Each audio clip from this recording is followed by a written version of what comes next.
Some women run from monsters in the dark. Leora Vance ran from one who wore a prosecutor's smile. The night she collapsed at Dante Moretti's gates, bleeding and broken, she didn't know she was stumbling into the territory of the city's most feared crime boss. She didn't know he'd open those gates. And she couldn't have known that her desperate escape would ignite a war between two men who controlled the city from opposite sides of the law. One through corruption disguised as justice, the other through power that never pretended to be anything else. If you stay until the end of this story, hit that like button and drop a comment with your city so I can see how far Leora's journey reaches across the world. The storm hit the coast like a fist. Rain slashed sideways through the darkness, turning the narrow road into a river of mud and debris. Lightning cracked across the sky in jagged white scars, illuminating the cliffs that dropped away to the churning ocean below. The wind screamed through the pine trees, bending them nearly horizontal, ripping branches free and hurling them across the pavement. Leora Vance ran through it all, barefoot and bleeding. Her feet slapped against the wet asphalt, each step sending shocks of pain up through her ankles and knees. The thin nightgown she wore clung to her skin, soaked through and nearly transparent, offering no protection against the cold or the cutting rain. Her dark hair whipped across her face, sticking to her cheeks and lips. She couldn't see more than a few feet ahead, couldn't hear anything over the roar of the storm and the thunder of her own heartbeat. But she could see the headlights behind her. They swung around the curve, high and bright, cutting through the rain like searchlights. The engine roared, closing the distance. Leora's lungs burned, her legs shaking with exhaustion, but she forced herself faster. Her bare foot came down on something sharp, glass, a rock, she didn't know, and she cried out, stumbling forward.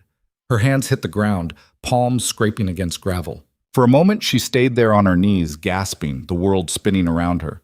The headlights grew brighter. She pushed herself up and ran. The road curved ahead, following the line of the cliffs. Through the rain, she could barely make out the shape of something massive rising from the darkness. A wall, tall and solid, stretching along the edge of the property. And there, barely visible through the downpour, iron gates. Leora didn't think, she just ran toward them. Her vision blurred. The edges of everything started to go soft and gray. She'd lost too much blood, been running too long. Her body was giving out. But she could see the gates now, closer, closer. Tall black iron worked into intricate patterns, set into stone pillars that rose like sentries on either side. Security cameras perched atop the pillars, their lenses gleaming in the lightning flashes. Behind her, the vehicle skidded to a stop. A car door slammed. "Leora!"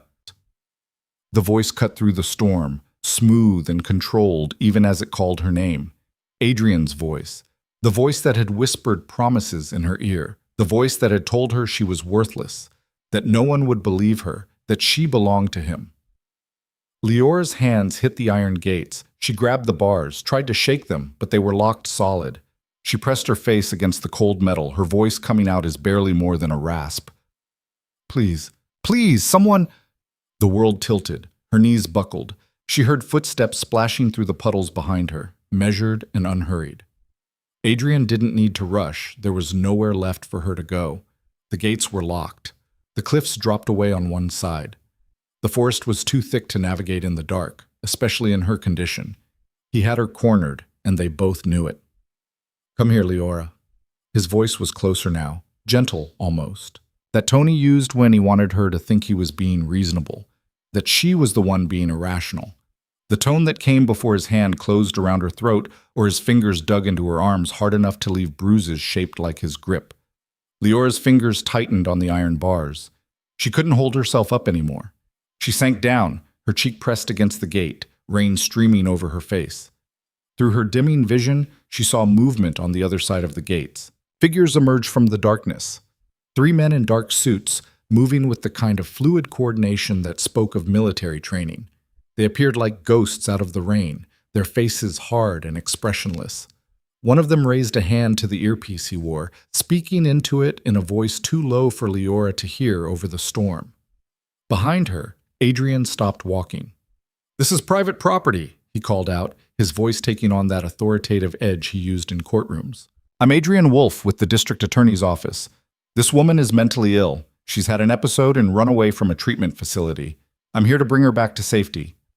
Leora tried to speak, to tell them it was a lie, but nothing came out except a choked sound. Her vision was going gray at the edges, tunneling down to just the three men on the other side of the gate.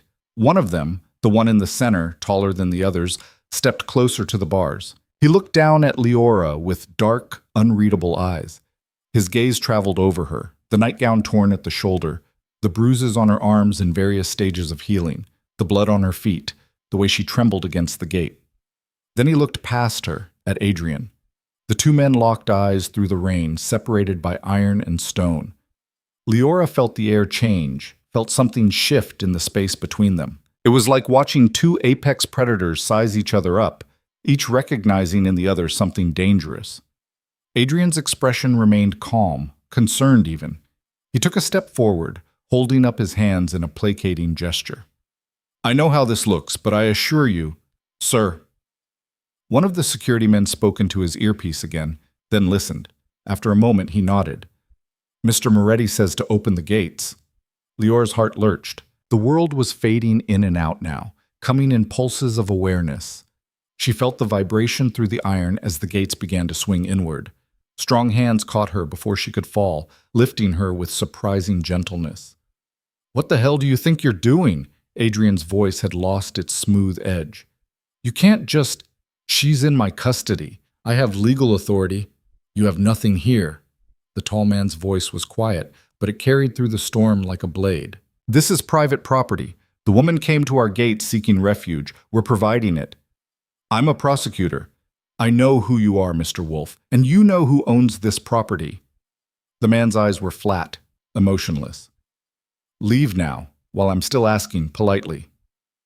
For a long moment, Adrian didn't move. Leora could feel his gaze on her, burning with fury barely contained beneath that calm exterior. Then she heard him laugh, a short, cold sound. "This isn't over." "No," the tall man agreed softly. "I don't imagine it is." Adrian's footsteps retreated. A car door opened and slammed. The engine roared to life, and then the headlights swung away, disappearing back down the road. Leora's awareness was fragmenting now, breaking apart like glass. She felt herself being carried, felt the rain stop as they moved under some kind of shelter. There were voices around her, calm, professional, discussing her injuries with clinical detachment. Multiple contusions, various stages of healing, lacerations on both feet, signs of long-term malnutrition. "Get Dr. Chen, now!" That last voice was different from the others, deeper. It carried a weight of authority that made the other voices snap into sharper focus. Leora tried to open her eyes, tried to see who was speaking, but everything was going dark. The last thing she registered before consciousness left her completely was the feeling of being lifted again, held against someone's chest as they climbed stairs. And a voice, that same deep voice, speaking quietly to someone nearby. "Whatever she's running from, it doesn't reach her here. Not tonight. Not ever. Make sure everyone understands that." Then nothing. Leora woke to softness. That was the first thing her mind registered before pain or fear or memory. Just the sensation of something soft beneath her, around her, cradling her exhausted body. Clean sheets, a pillow that smelled like lavender and something else, something subtle and expensive. For a few disoriented seconds, she didn't remember. Didn't remember the storm, the running, the gates.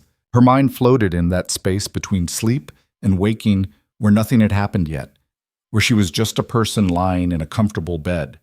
Then her eyes opened and reality came crashing back. Leora jerked upright with a gasp, her heart hammering. The movement sent pain shooting through her feet and up her legs. She bit back a cry and froze, her eyes darting around the unfamiliar room. It was large, larger than any bedroom she'd been in since childhood. The walls were painted a soft cream color, and tall windows on one side showed gray morning light filtering through heavy curtains. The furniture was elegant but not ostentatious. A dresser made of dark wood, a comfortable chair by the window, a small table with a pitcher of water and a glass.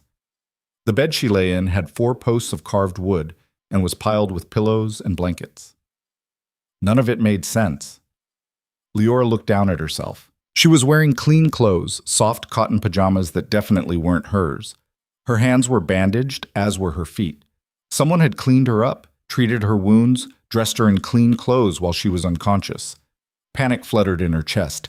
She pushed the blankets aside and tried to stand, but the moment her feet touched the floor, pain lanced through them, and she collapsed back onto the bed with a hiss. I wouldn't recommend that just yet. Leora's head snapped toward the door, her whole body tensing for a fight or flight that she wasn't capable of in her current state. A woman stood in the doorway, middle-aged, with silver-streaked dark hair pulled back in a neat bun. She wore simple clothes, a cardigan over a blouse and slacks, and carried herself with calm authority. Her face was kind but firm as she entered the room. "The cuts on your feet are quite deep," the woman continued, setting down a tray she'd been carrying on the table by the bed. Dr. Chen stitched several of them. "You'll need to stay off them for a few days at minimum." Leora pressed herself back against the headboard, her eyes tracking the woman's every movement. "Where am I? Who are you?" "My name is Elena. I manage the household." She poured water from the pitcher into the glass and held it out. When Leora didn't take it, Elena set it on the bedside table within reach. "You're at the Moretti estate. You came to the gates last night during the storm. Mr. Moretti gave instructions that you be cared for." Moretti. The name sent a chill down Leora's spine. Even Adrian had gone silent when that name was spoken at the gates. Everyone in the city knew the name Moretti, even if most people had never seen the man himself.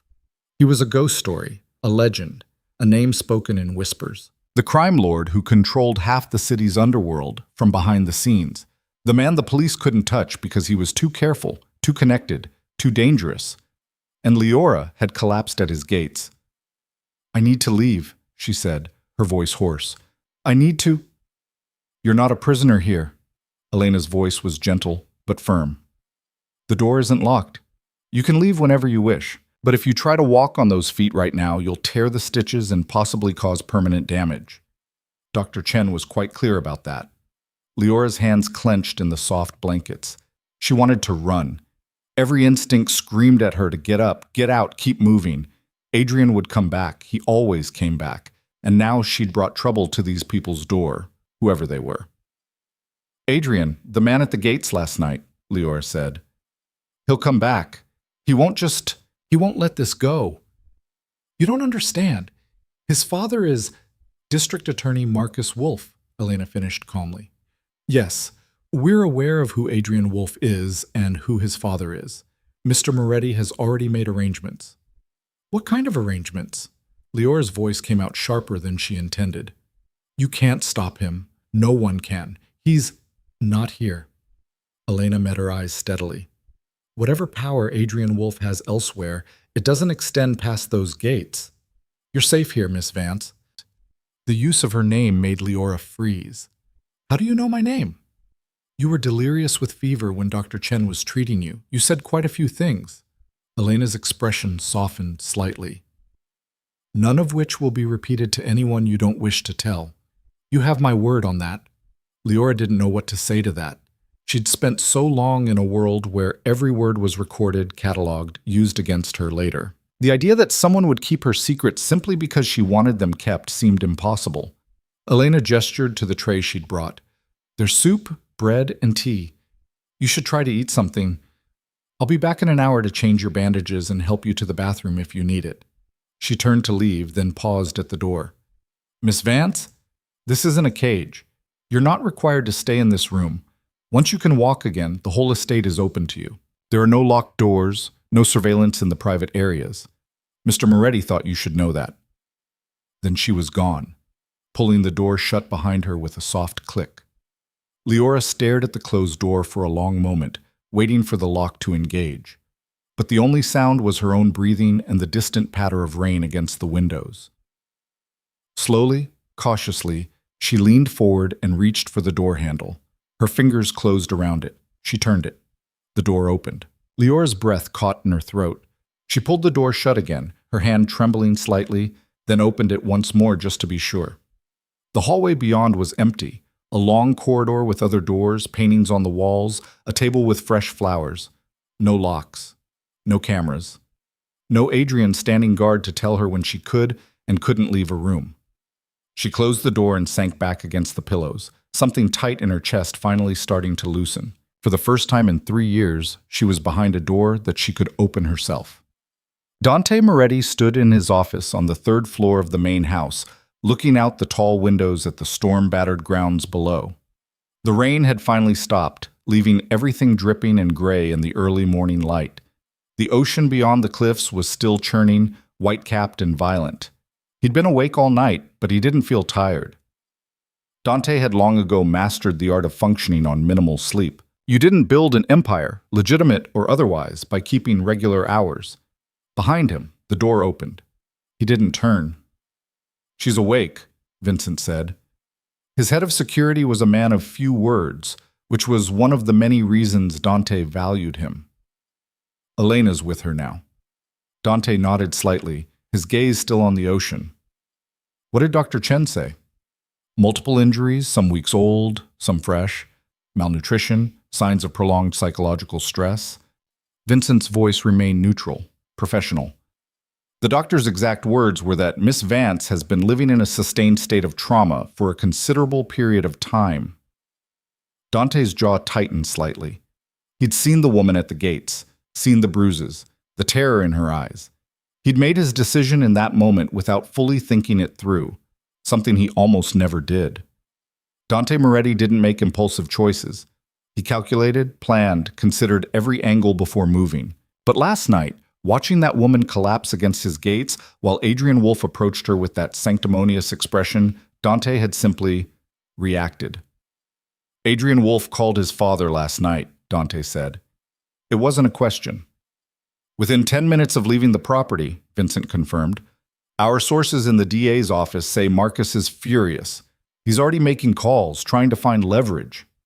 "He won't find any." Dante turned from the window, his dark eyes cold. The Wolves have spent years building their little empire on corruption and fear.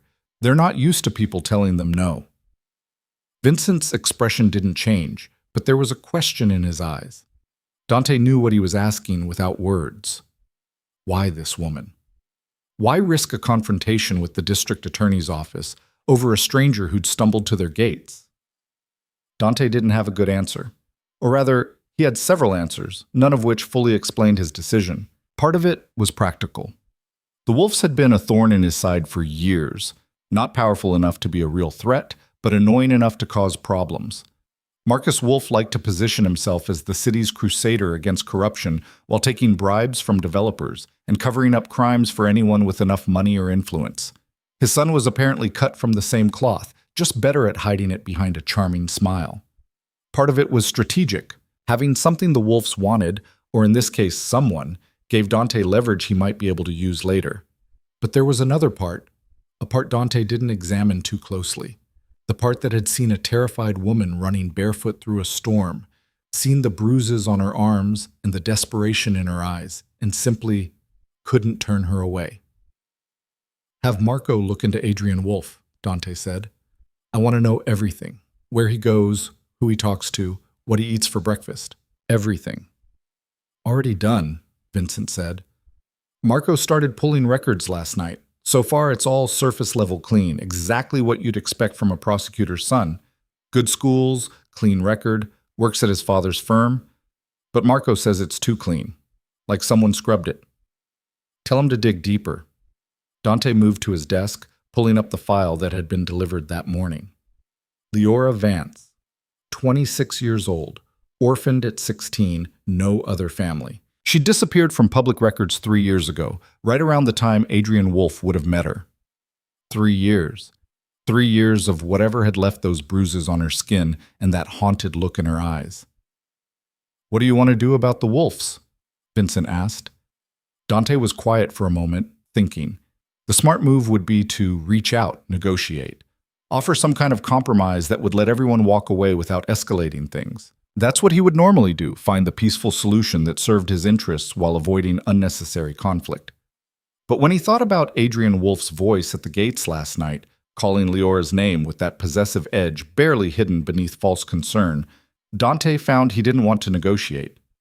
"Nothing," he said finally. "We do nothing. Miss Vance came to our gates seeking refuge.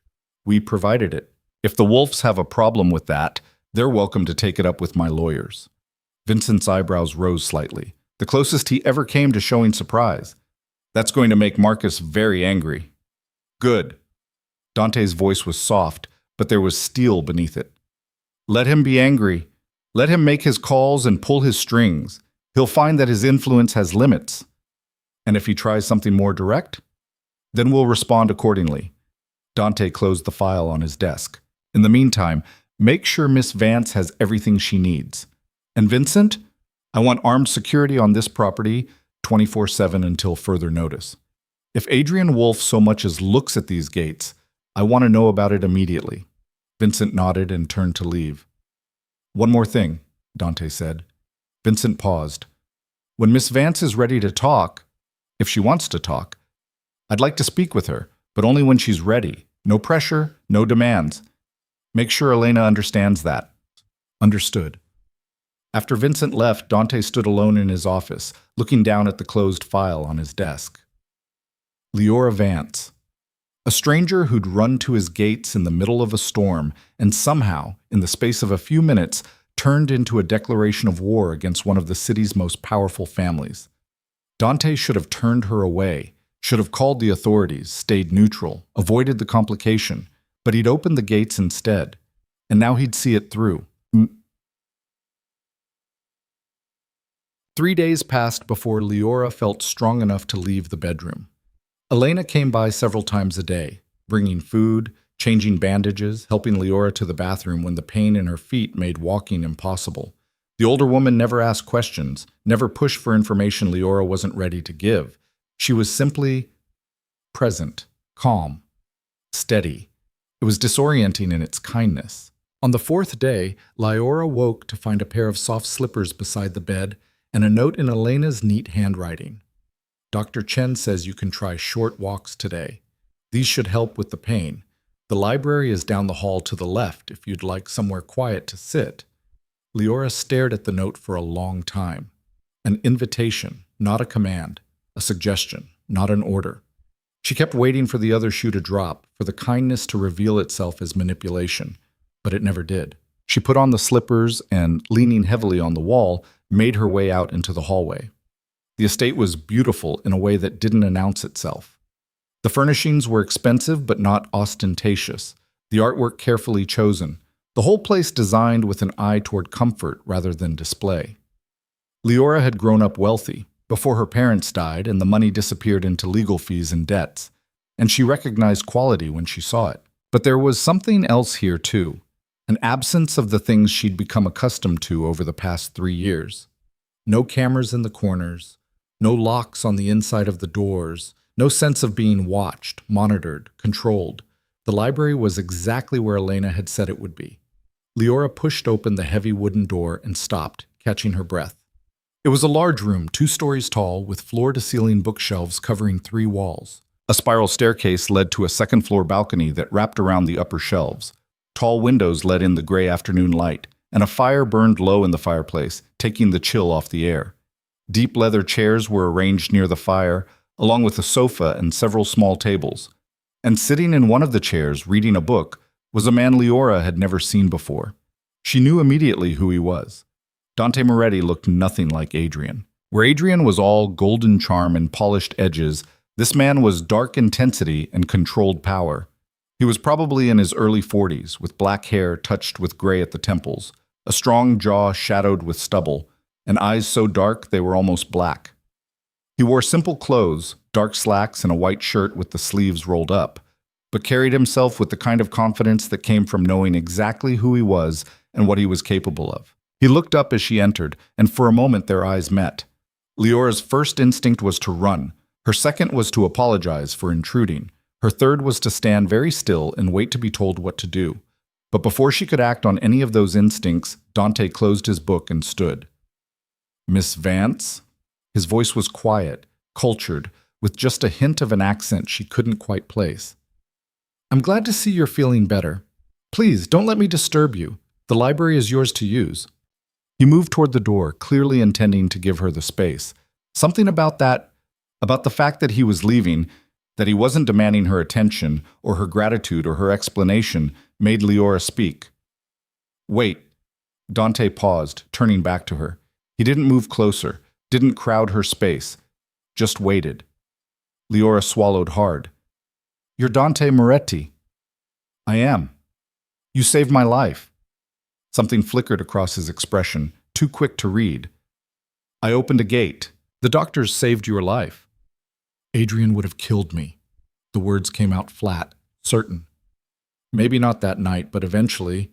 So yes, you saved my life. Dante studied her for a long moment. Leora forced herself to meet his gaze, to not look away even though every instinct told her to show deference, to make herself smaller, to not draw attention. Why? She asked. You don't know me. Adrian is...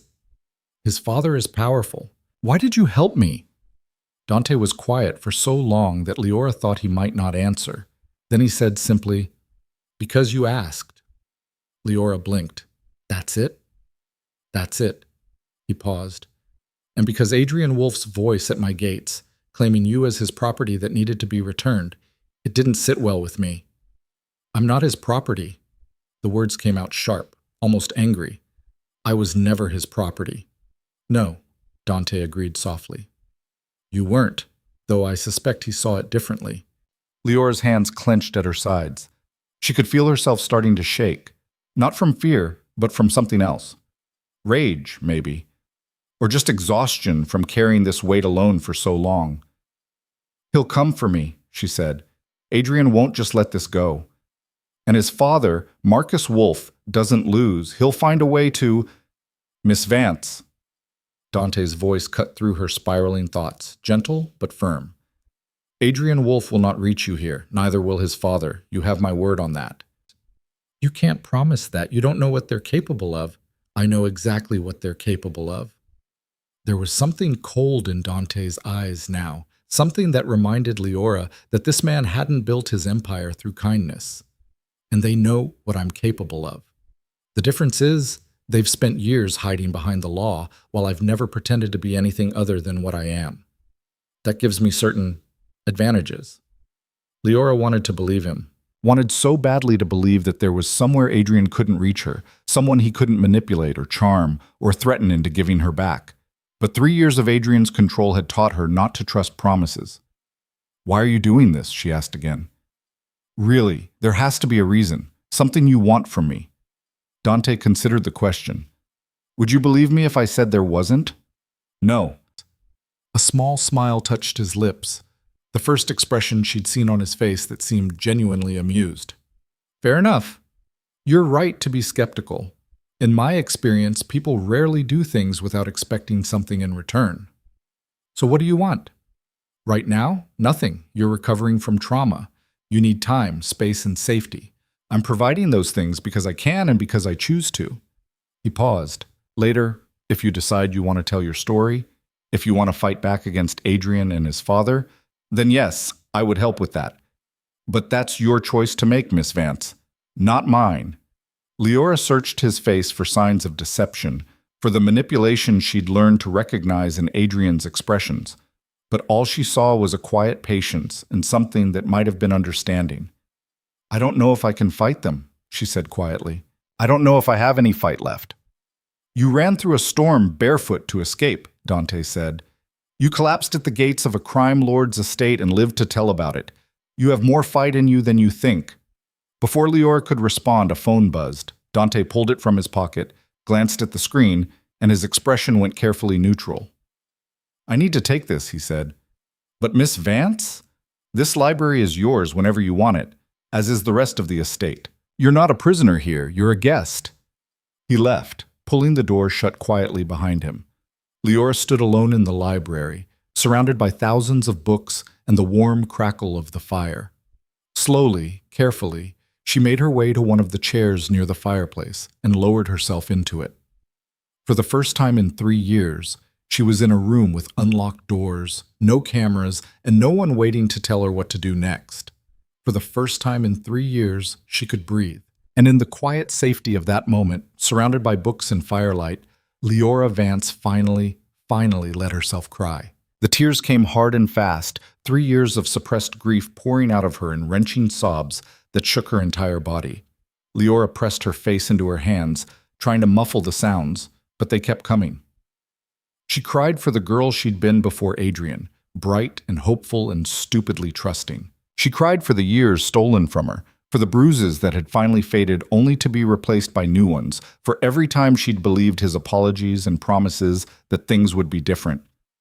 She cried until there was nothing left, until her throat was raw, and her eyes burned and her chest ached from the force of it. And when the tears finally stopped, she felt hollowed out but somehow lighter, like she'd purged something poisonous that had been festering inside her for too long. The fire had burned down to embers when Leora finally lifted her head. The light through the windows had shifted, afternoon fading toward evening. She wiped her face with her sleeve and took a shaky breath, then another. A soft knock at the door made her tense. "Miss Vance?" Elena's voice, gentle as always. "May I come in?" Leora cleared her throat. "Yes." Elena entered carrying a tray with tea and small sandwiches. She took in Leora's red eyes and tear-stained face without comment, simply setting the tray on the table beside her chair. "I thought you might like something to eat," she said. "You missed lunch." "I'm not hungry." Nevertheless, Elena poured the tea with practiced efficiency. "Dr. Chen says you need to keep your strength up, even if it's just a few bites." Leora accepted the cup of tea, wrapping her hands around its warmth. Elena settled into the chair across from her, her movements unhurried. "How long was I in here?" Leora asked. "A few hours." Elena's gaze was kind. "Long enough for a good cry, I'd say." Leora looked down at her tea. "Does everyone here know my business?" "No one here knows anything you haven't chosen to tell them," Elena said firmly. "But this is a large house, Miss Vance, and these walls have seen their share of tears. There's no shame in it." "I'm not ashamed." The words surprised Leora even as she said them. "I'm just tired. Tired of being the woman who needs saving. Tired of being weak." "Surviving what you've survived doesn't make you weak," Elena said quietly. "It makes you a fighter. There's a difference." Leora wanted to argue, wanted to point out all the times she could have left, should have left, all the moments of cowardice that had kept her trapped. But the words stuck in her throat because somewhere deep down, beneath the self-recrimination and shame, a small part of her wondered if Elena might be right. "Mr. Moretti said I could stay here," Leora said. "Did he mean that?" "He doesn't say things he doesn't mean." Elena stood, smoothing her cardigan. "You're welcome here as long as you need to be. No conditions, no expectations. Though I will insist you eat at least one of those sandwiches before I take the tray back." After Elena left, Leora sat in the growing darkness of the library, sipping tea and picking at the food. The sandwiches were simple but good. Fresh bread, real turkey, crisp lettuce. The kind of meal that spoke of care in its preparation. She ate one, then another, surprised by her own hunger. By the time she finished, full night had fallen outside the windows. Leora stood carefully, testing her feet. They still ached, but the sharp pain had dulled to something more manageable. She made her way back to her room, moving slowly through the quiet hallways. She was almost to her door when she heard voices drifting up from the floor below. One was Dante's, that deep, controlled tone she was starting to recognize. The other was unfamiliar, younger, edged with barely contained anger. "This is insane, Dante. You're risking everything we've built for a woman you don't even know." "Watch your tone, Marco. Someone needs to say it. Marcus Wolf has the entire DA's office on alert. He's called in favors from half the city council. And for what? A domestic dispute that has nothing to do with us?" It stopped being a domestic dispute the moment Adrian Wolf showed up at our gates threatening to take her by force. Dante's voice was calm, but Leora heard steel beneath it. "And it became our business when I decided it was. She's a liability. She's a person who needed help. I provided it. End of discussion." There was a pause, then Marco's voice again, quieter now. "At least tell me you have a plan. Because right now it looks like you're making decisions with your heart instead of your head, and that's not like you." "My plan is to keep her safe until she's strong enough to decide what she wants to do next. If that means making an enemy of Marcus Wolf, so be it. He's been a thorn in our side for years anyway." "A thorn? Yes. Not an all-out war. Then he should have taught his son not to chase terrified women through storms." Footsteps echoed as someone walked away. Leora pressed herself against the wall, her heart pounding. She shouldn't be listening to this. She should go to her room, pretend she hadn't heard, stay out of business that clearly didn't concern her. But it did concern her. These men were arguing about her, about the danger she'd brought to their door just by existing in their space. She was a liability. The thought settled in her chest like a stone. She'd spent 3 years being told she was worthless, a burden, that no one would believe her if she tried to tell them what Adrian really was. And now here she was, proving Adrian right by bringing chaos into the lives of strangers who'd shown her nothing but kindness. Leora made it back to her room and closed the door, leaning against it. Her feet throbbed, her head ached, and somewhere in the house below, men were calculating the cost of her safety against the risk of war with one of the city's most powerful families. She should leave, pack up the few things Elena had provided, and slip out before she caused any more trouble. It would be the right thing to do, the selfless thing. But she had nowhere to go. No money, no friends. Adrian hadn't systematically isolated her from. No family to take her in. And even if she did leave, Adrian would find her. He always found her. Leora slid down the door until she was sitting on the floor, her knees drawn up to her chest. She was so tired of running, so tired of being afraid, so tired of having no good choices, only varying degrees of bad ones. She didn't know how long she sat there before another knock came at the door. "Miss Vance?" Dante's voice, quiet through the wood. "May I speak with you?" Leora's first instinct was to pretend she was asleep, but something in his tone, a gentleness that belied the steel she'd heard him use with Marco, made her reach up and turn the handle. Dante stood in the hallway, still in the same clothes from earlier, though he looked more tired now. His eyes went to her sitting on the floor, and something like concern crossed his face. "Are you all right?" "I heard you arguing," Leora said, "with Marco, about me." Dante's jaw tightened slightly. "I apologize. We should have been more discreet. He's right, you know, I am a liability. You should let me go before I cause you any more problems." "Is that what you want? To leave?" Leora opened her mouth to say yes, to do the noble thing and remove herself from the equation. But what came out instead was the truth. "I have nowhere to go." Dante was quiet for a moment, then he held out his hand. "May I help you up? The floor can't be comfortable." Leora hesitated, then took his offered hand. His grip was strong but careful as he helped her to her feet. Once she was standing, he released her immediately, stepping back to give her space. "Marco is my cousin," Dante said. "He's protective of the family business, sometimes to a fault. But his concerns, while valid, aren't yours to carry." "But he's right. Marcus Wolf is powerful, and you're making him an enemy because of me." Marcus Wolf was already an enemy. He just didn't know it yet. Dante moved to the window, looking out at the dark grounds. His office has been a problem for years. Selective prosecution, evidence that mysteriously disappears, witnesses who suddenly recant their testimony. We've suspected corruption for a long time. We just never had proof.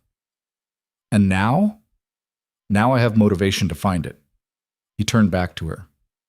"Miss Vance, I want to be clear about something. You are not a burden. You are not a liability. You are a woman who had the courage to run when many others would have stayed, and the strength to survive when survival seemed impossible. That's not weakness. That's the opposite." Leora's throat tightened. "You don't know what I did. What I allowed to happen." "I know that abuse works by convincing its victims that they're complicit in their own suffering," Dante said quietly. "I know that men like Adrian Wolf are experts at breaking people down until they can't see a way out. And I know that the moment you saw an opening, you took it. You ran through a storm in bare feet rather than spend one more night under his control. That tells me everything I need to know about who you are." "How do you know so much about this?" Something dark flickered across Dante's expression.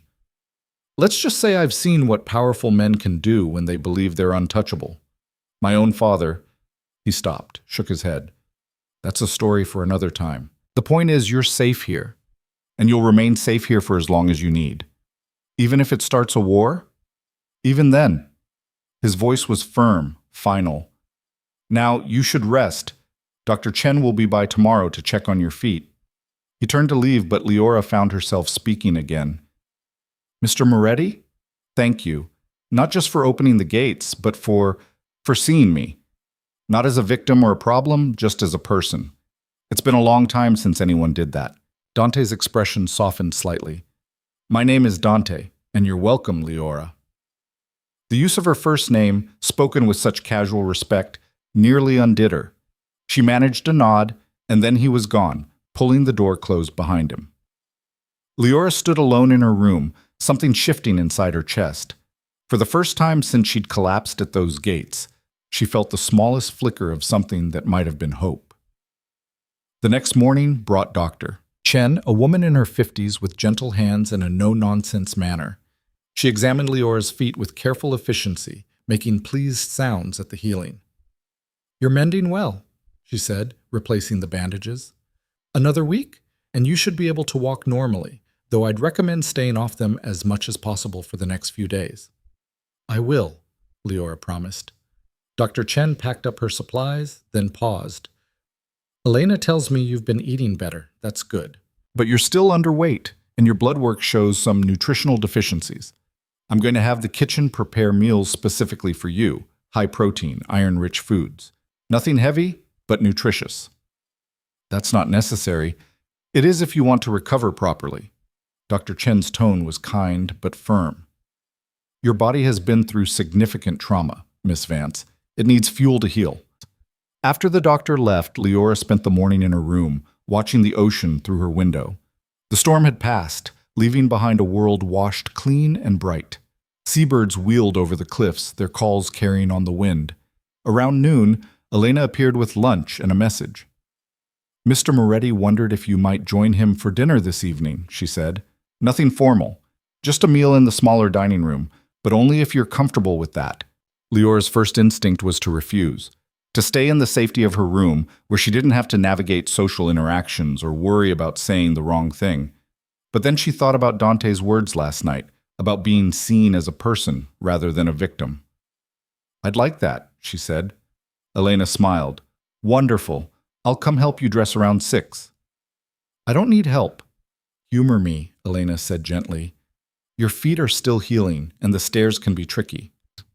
That evening, wearing a simple dress Elena had provided, soft gray wool that fit surprisingly well, Leora made her way downstairs with Elena's steadying hand on her elbow. The smaller dining room was exactly that. Smaller, more intimate than what Leora imagined the formal dining room must be. A table was set for 2, candles providing warm light, and windows overlooking the ocean. Dante stood when she entered, dressed more casually than before in dark slacks and a sweater. Leora, thank you for joining me. Thank you for inviting me. She settled into the chair he held out for her, hyper-aware of every movement, every word. This was the first real conversation they'd have, the first time she'd have to be more than just a broken woman who'd collapsed at his gates. Elena served the first course, a light soup, and then disappeared, leaving them alone. For a few minutes, they ate in silence. Not uncomfortable exactly, but waited. Leora could feel Dante's gaze on her occasionally, assessing, though not in the way Adrian used to watch her. This was different, careful, respectful. How are your feet? Dante asked finally. Better. Dr. Chen says I'm healing well. That's good. He paused. Elena mentioned you've been spending time in the library. I hope that's all right. You said I could. Of course it's all right. You're welcome anywhere on the estate. He set down his spoon. I only mention it because I noticed you were looking at the Shakespeare collection. Are you a fan? Leora blinked, surprised. Yes, I used to be. Before. She trailed off, not knowing how to explain the before and after of her life. Which is your favorite? The question was so normal, so refreshingly ordinary, that Leora found herself answering honestly. The Tempest. I know it's not the most popular choice, but there's something about the themes of freedom and forgiveness that always resonated with me.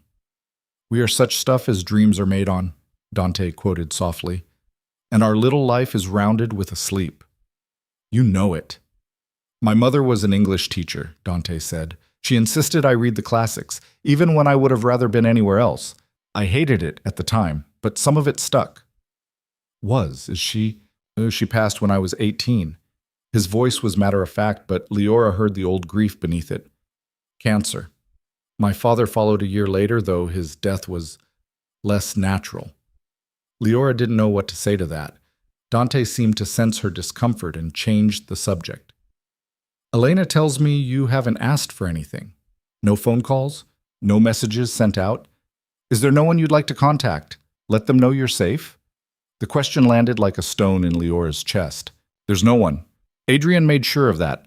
Anyone I was close to before him, he found reasons why I shouldn't talk to them anymore. Old friends from college were bad influences. My mentor from work was inappropriate. My neighbors were gossipy. One by one, he cut everyone out until there was just him. What about work? You mentioned a mentor. I was a graphic designer, freelance mostly, but after I moved in with Adrian, he said I didn't need to work anymore, that he'd take care of everything. Her hands clenched around her napkin. I was so stupid. I thought he was being generous. I didn't realize he was cutting off my escape routes. You weren't stupid, Dante said firmly. You were being manipulated by someone who knew exactly what he was doing. There's a difference. Is there? Because from where I'm sitting, it looks a lot like I made a series of incredibly poor choices that led me to collapse at a stranger's gates in the middle of a storm. And that stranger opened those gates. So perhaps not all your choices were poor. Leora looked up, meeting his eyes. There was something in his gaze, understanding, maybe, or recognition, like he saw not just the broken woman in front of him, but the person she used to be and might be again. Why did you really open the gates? She asked. Marco said you're risking everything. There has to be more to it than just kindness. Dante was quiet for a long moment, considering his words carefully. When I was young, my father ran his business through fear and violence. He believed power came from making people afraid to cross you.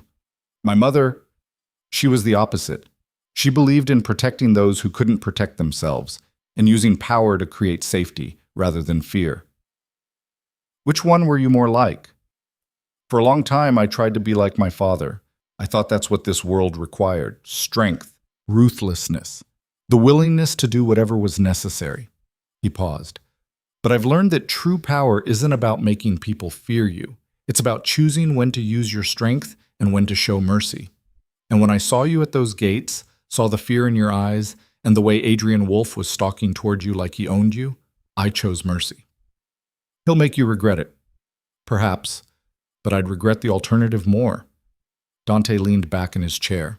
Leora, I want to be honest with you about something. My cousin Marco is already digging into Adrian and his father's background. We're looking for evidence of their corruption, their crimes. If we find it, and I believe we will, I intend to use it. Leora's heart started pounding. Use it how? That depends.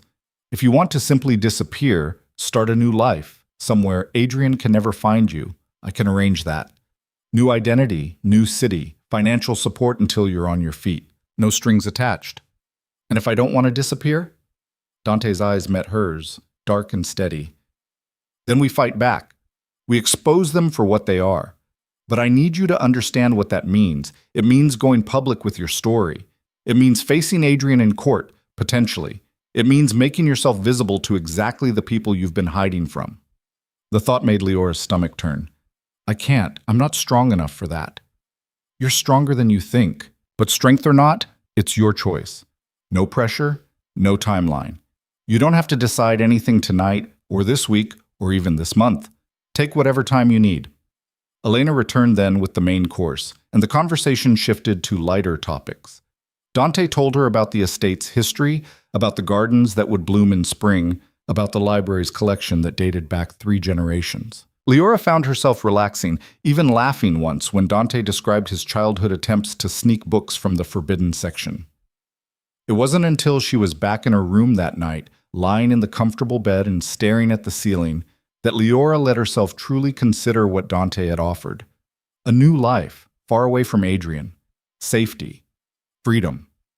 Or a chance to fight back. Both options terrified her in different ways. But as she drifted towards sleep, Leora realized something. For the first time in 3 years, she had options at all. For the first time, someone was asking what she wanted instead of telling her what she needed. It wasn't much, but it was a start. The next few days fell into a rhythm. Mornings in her room, reading books Elena brought from the library. Afternoons walking the estate grounds as her feet grew stronger, exploring the gardens and the paths along the cliffs. Evenings either alone or occasionally sharing meals with Dante, their conversations growing easier, more natural. She met some of the household staff, the cook, Maria, who fussed over Leora's appetite, the groundskeeper, Thomas, who showed her where the first spring flowers would emerge, Vincent, Dante's head of security, who was all business but not unkind. And slowly, carefully, Leora began to feel almost human again. She was in the library one afternoon, curled up in her favorite chair with a collection of poetry, when Marco entered. She recognized him from his voice. Younger than Dante, probably early 30s, with sharp features and eyes that assessed everything. "Miss Vance," he said, not quite warmly. "I'm Marco Moretti, Dante's cousin." "I know who you are." Leora set down her book. "You think I'm a liability." Marco's eyebrows rose slightly. "You heard that conversation. Walls are thinner than you think." He studied her for a moment, then surprised her by sitting in the chair across from hers. "I apologize for that. I was out of line." "Were you? Or were you just saying what everyone else was thinking?" "Both, probably." Marco leaned forward, elbows on his knees. "Look, I'm not going to pretend this situation isn't complicated. But Dante's made his position clear, and I respect that. So I wanted to talk to you directly." "About what?" "About what we've found." He pulled out a tablet, swiped through several screens.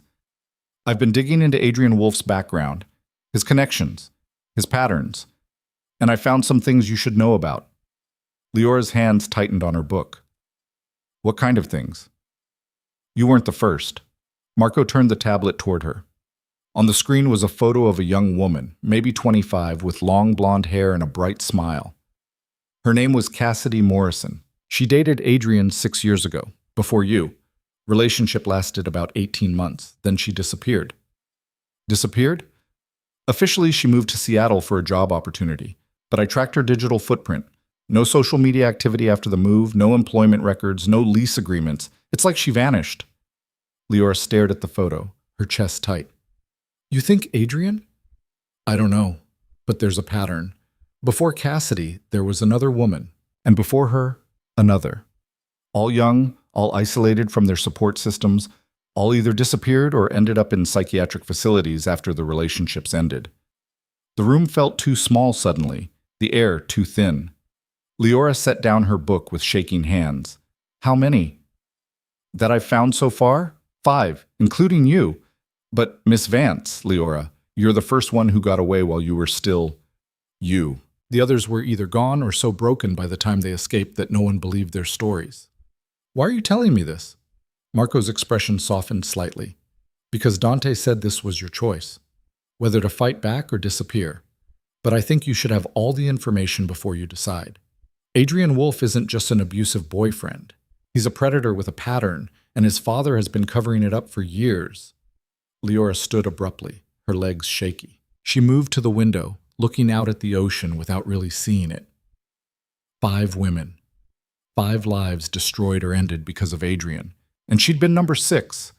Would have been another casualty if not for that storm, those gates, Dante's inexplicable choice to help her. "What happened to the others?" she asked quietly. "The ones who didn't disappear?" 2 are in long-term psychiatric care. One recanted her abuse allegations and moved to another state. We're still trying to track her down. One committed suicide 6 months after leaving Adrian. The last one hit Leora like a physical blow. She pressed her forehead against the cool glass of the window, fighting back nausea. "There might be more," Marco continued. "These are just the ones I could find with clear connections to Adrian. But his father's influence runs deep. He's been scrubbing records, paying off witnesses, making problems disappear for decades." "Why?" Leora turned to face him. "Why would a father protect his son knowing what he's doing?" "Because men like Marcus Wolf believe image is everything. A scandal involving his son would damage his political ambitions, his reputation. So he covers it up, buries it, makes it go away." Marco stood, tucking his tablet back into his jacket. "I'm sorry to dump this on you, but I thought you deserved to know what you're up against if you decide to fight." After Marco left, Leora sank back into her chair, her mind reeling. 5 women. maybe more.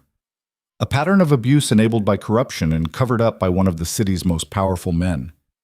She'd spent 3 years believing she was alone in this, that her suffering was unique, that somehow she'd brought it on herself. But now she knew the truth. She was just one in a line of victims, part of a systematic pattern of predation that had been going on for years. The question was, what was she going to do about it? Leora didn't sleep that night. She lay in bed watching shadows move across the ceiling, Marco's words echoing in her mind. 5 women. A pattern. A father who protected his monster of a son because reputation mattered more than justice. By the time dawn light crept through her windows, she'd made her decision. She found Dante in his office, standing at the window with a cup of coffee, looking out at the ocean. He turned when she knocked, his expression shifting from surprise to concern when he saw her face. "Leora, are you all right?" "No." She stepped into the room, closing the door behind her. "But I will be. I need to talk to you about what Marco told me yesterday." Dante set down his coffee. "He showed you what he found." 5 women, Dante. 5 that you know about. And I'm supposed to just run away and let it keep happening? Let Adrian find number 7 and 8 and 9? Her voice was shaking, but not from fear, from rage. "I can't do that. I won't." "What are you saying?" "I'm saying I want to fight back. I want to expose them, Adrian and his father both. I want everyone to know what they are." She crossed to stand in front of his desk, her hands clenched at her sides. "You said it was my choice. This is my choice." Dante studied her for a long moment. "Do you understand what you're committing to? This won't be easy. The wolves will use every resource they have to destroy your credibility. They'll dig into your past, twist your words, paint you as unstable or vindictive or both. And that's assuming we can even get enough evidence to make charges stick." "I know, but Marco found those other women. If we can find them, get them to testify." "We've been trying." "The ones in psychiatric facilities can't be contacted without legal guardians' permission. And those guardians are all connected to the wolves somehow. The one who moved out of state isn't answering calls. And the ones who disappeared..." Dante's jaw tightened. "We're still looking." Leora felt something crack inside her chest. "So we have nothing." "We have you. We have your testimony, your evidence. The bruises may have faded, but Dr. Chen documented everything when you arrived. The malnutrition, the old fractures, the psychological trauma. It's a start. A start that ends with my word against a prosecutor's son." Leora sank into the chair across from his desk. "Adrian's charming, respected. Everyone loves him. Who's going to believe me?" "More people than you think." Dante came around the desk, leaning against it to face her. "But Leora, I need you to be certain about this. Once we start down this path, there's no going back. The wolves will come at you with everything they have. They already took everything from me. What more can they do? They can try to take your freedom, your sanity, your future." His voice was gentle but firm. "I've seen what powerful men do when they're cornered. It won't be pretty. Then we corner them so completely they can't fight back." Leora met his eyes. "You said you were looking for evidence of their corruption. What have you found?" Dante was quiet for a moment, then he pulled out his phone and made a call. "Marco, can you come to my office? Bring everything you have on the wolves." 10 minutes later, Marco entered carrying a leather folder stuffed with documents. He looked between Dante and Leora, his expression unreadable. "She wants in," Dante said simply. Marco's eyebrows rose. "You're sure about this?" "I'm sure," Leora said before Dante could answer for her. "Show me what you have." Marco spread documents across Dante's desk.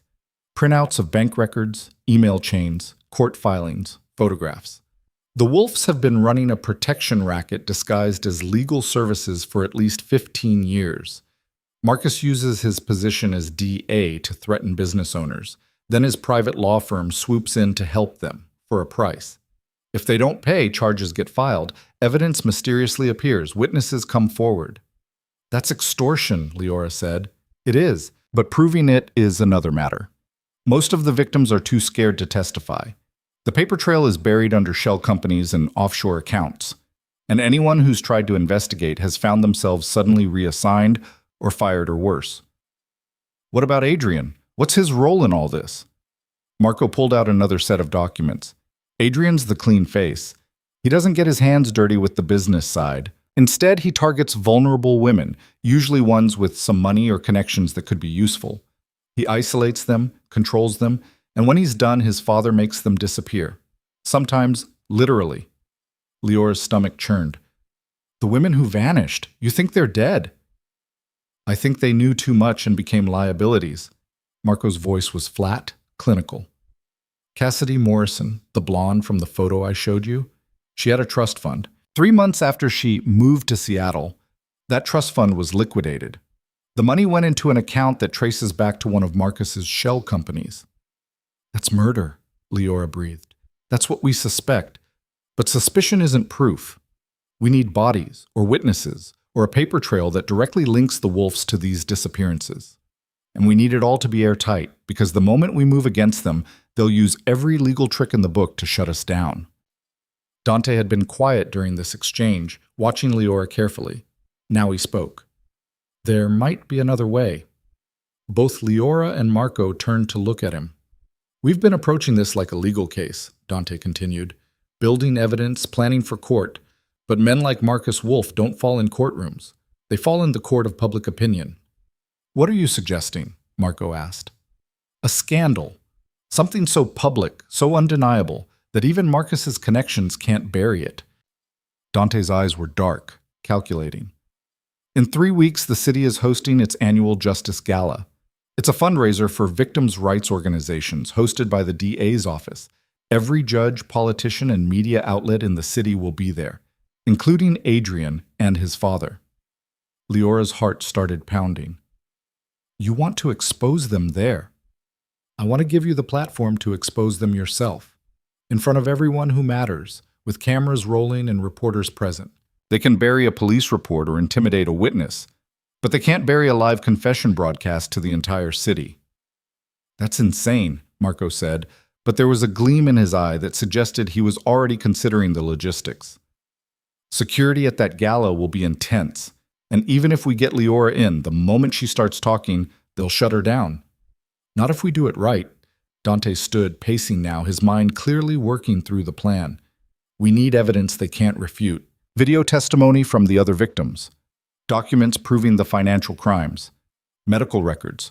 Everything laid out so clearly that even if they drag her off the stage, the damage is already done. The victims won't talk, Marco said. We've tried. They wouldn't talk to you, Leora said quietly. Both men looked at her. They wouldn't talk to investigators or lawyers or strangers. But they might talk to me. To someone who survived the same thing they did. Leora, Dante started, but she cut him off. I know it's dangerous.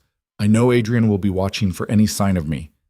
But if I could reach just one of them, get one woman to tell her story, she looked between the two men. We find Cassidy Morrison's family, the woman in the psychiatric facility, anyone who might still have evidence or be willing to speak, and I'll talk to them. Marco shook his head. Adrian has people looking for you. The moment you surface, he'll know. Then we make sure I surface in a way he can't touch. Leora's mind was racing now, the first real plan forming. What about the woman who recanted her testimony, the one who moved out of state? Her name is Mara Quinn, Marco said, pulling up a file on his tablet. She accused Adrian of assault 3 years ago, made it all the way to filing charges before she suddenly withdrew everything and left town. Last known address is Portland, but she's not responding to calls or emails. I'll go to Portland. The words were out before Leora fully thought them through, but once she said them, she knew it was right. I'll find her. Talk to her face to face. Absolutely not, Dante said, his voice firm. You're not strong enough for that kind of journey, and it's too dangerous. If Adrian finds out, he won't, not if we're careful. Leora turned to Marco. You have contacts, right? People who can help me travel without being tracked? I do, but then that's what we'll do. I'll go to Portland, find Mara Quinn, and convince her to help us. While I'm doing that, you two work on getting the other evidence we need. Dante moved to stand in front of her, his expression intense. Leora, listen to me. I know you want to fight, and I admire that. But this is moving too fast. You've been here less than 2 weeks. Your feet are barely healed. You're not ready for... I'm ready for whatever it takes to make sure Adrian doesn't do this to anyone else. Leora's voice was steady, certain. You told me I was stronger than I thought. Let me prove it. For a long moment, Dante just looked at her. Then he turned to Marco. Can you keep her safe if she does this? Marco's expression was serious. I can arrange secure transport, provide protection, monitor for any sign that the wolves are tracking her. But Dante, if this goes wrong, then we deal with it. But the lady has made her choice. Dante looked back at Leora. You're sure about this? I've never been more sure of anything in my life. Something shifted in Dante's expression. Pride, maybe? Or respect? Then we do it your way. Marco, make the arrangements. I want her protected every step of the way. Best people, secure locations, no chances taken. When do we leave? Leora asked. 2 days, Marco said. That gives me time to set everything up and gives you time to prepare. And Leora, if at any point you change your mind, if this becomes too much, you say the word and we pull you out immediately. Understood? Understood. After Marco left to make arrangements, Leora found herself alone with Dante again. The adrenaline that had carried her through the conversation was starting to fade, leaving behind a flutter of nervousness. Thank you, she said quietly, for believing I could do this. I told you. You're stronger than you think. Dante moved closer, his voice gentle. But Leora, I need you to promise me something. If you find yourself in over your head, if Adrian gets too close or if this becomes too dangerous, you'll walk away. Your safety matters more than revenge. This isn't about revenge. It's about justice. Justice and revenge often look the same from the inside, Dante said. Just promise me you'll be careful. I promise. Leora hesitated, then asked the question that had been nagging at her. Why are you doing all this? Really? You've given me shelter, protection, resources. You're planning to go up against one of the most powerful families in the city. For me, why? Dante was quiet for a long moment. When he finally spoke, his voice was low, almost vulnerable.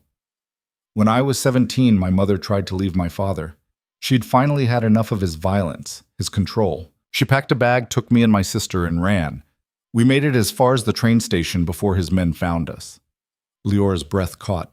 He dragged her back, beat her in front of us to make a point about what happened to people who tried to leave him. My sister and I were too young, too weak to stop it. And 2 years later, when my mother finally found the courage to try again, she made sure we weren't home when she did it. She drove off a bridge rather than let him catch her again. Dante. So when I ask myself why I'm doing this, why I'm risking everything for a woman I barely know, the answer is simple. Because I couldn't save my mother, but maybe I can help save you. And maybe, if we stop the wolves, we save whoever would have been next. He met her eyes. That's reason enough for me. Leora felt tears prickling at her eyes. Without thinking, she stepped forward and wrapped her arms around him. Dante stiffened for just a moment. Then his arms came around her, holding her gently. I'm sorry about your mother, she whispered. I'm sorry about what you've been through. His voice was rough. But we're going to make it right. Together. They stood like that for a long moment before Leora pulled back, wiping her eyes. I should go prepare. 2 days isn't much time. Elena will help you with whatever you need. And Leora? Be careful in Portland. Maraquin might not want to relive her trauma. Don't push if she's not ready. I won't. I just need her to know she's not alone anymore. The next 2 days passed in a blur of preparation. Marco provided Leora with a new phone. Untraceable, he assured her, and went over security protocols. Elena helped her pack light, practical clothes. Dr. Chen gave her a final checkup and declared her feet healed enough for travel, though she cautioned against overdoing it. Vincent briefed her on basic security measures. You see anyone watching you? Anyone who makes you uncomfortable? You call Marco immediately. Don't try to handle it yourself. I understand. And if you see Adrian or anyone connected to him, you run. Don't think, don't hesitate, just run and call for help.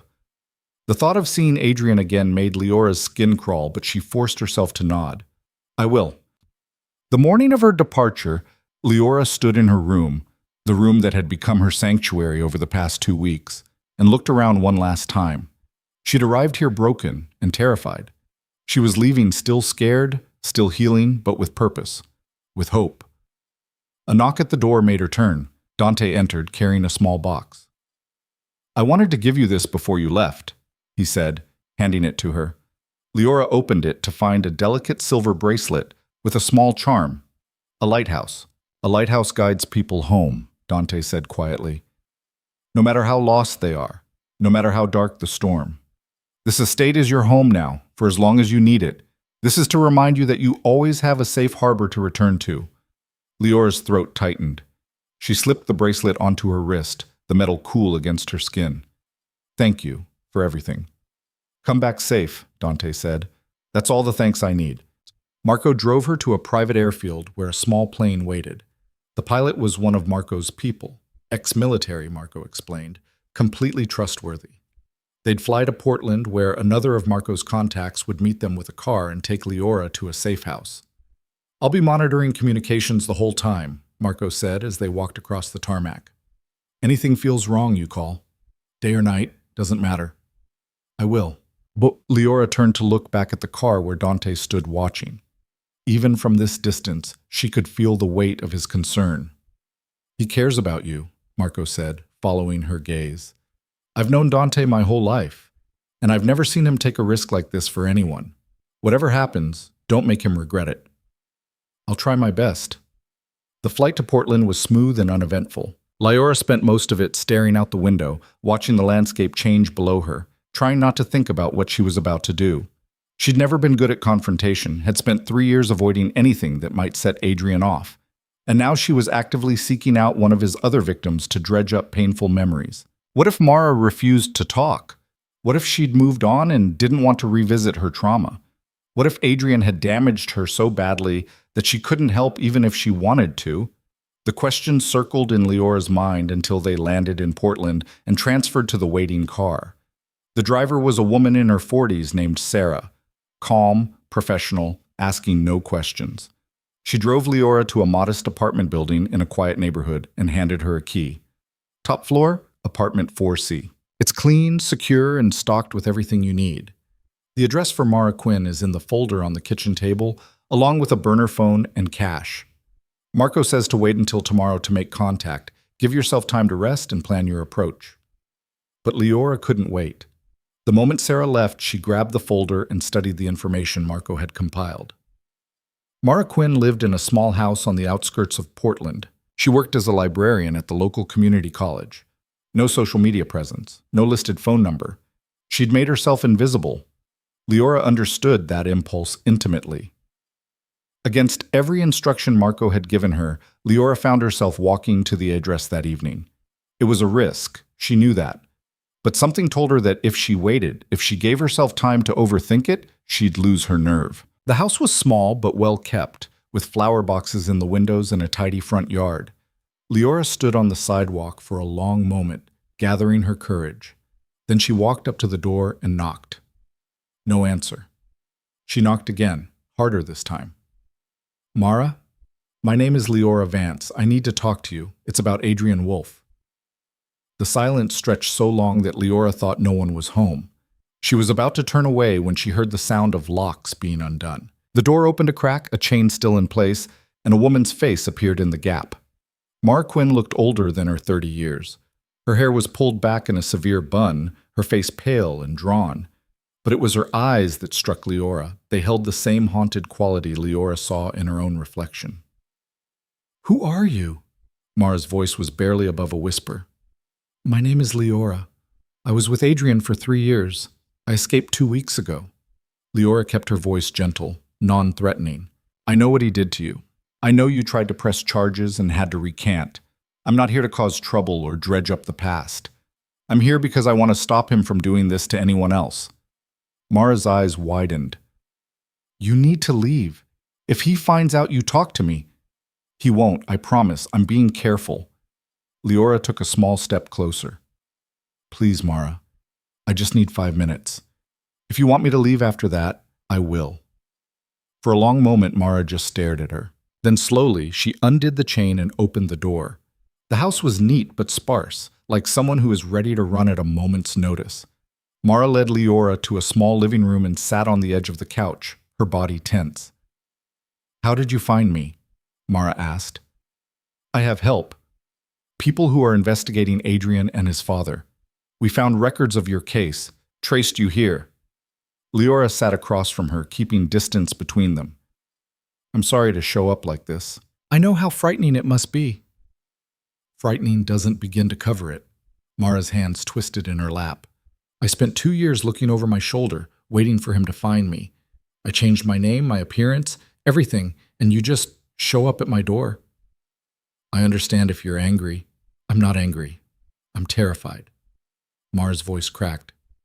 Do you have any idea what Marcus Wolf is capable of?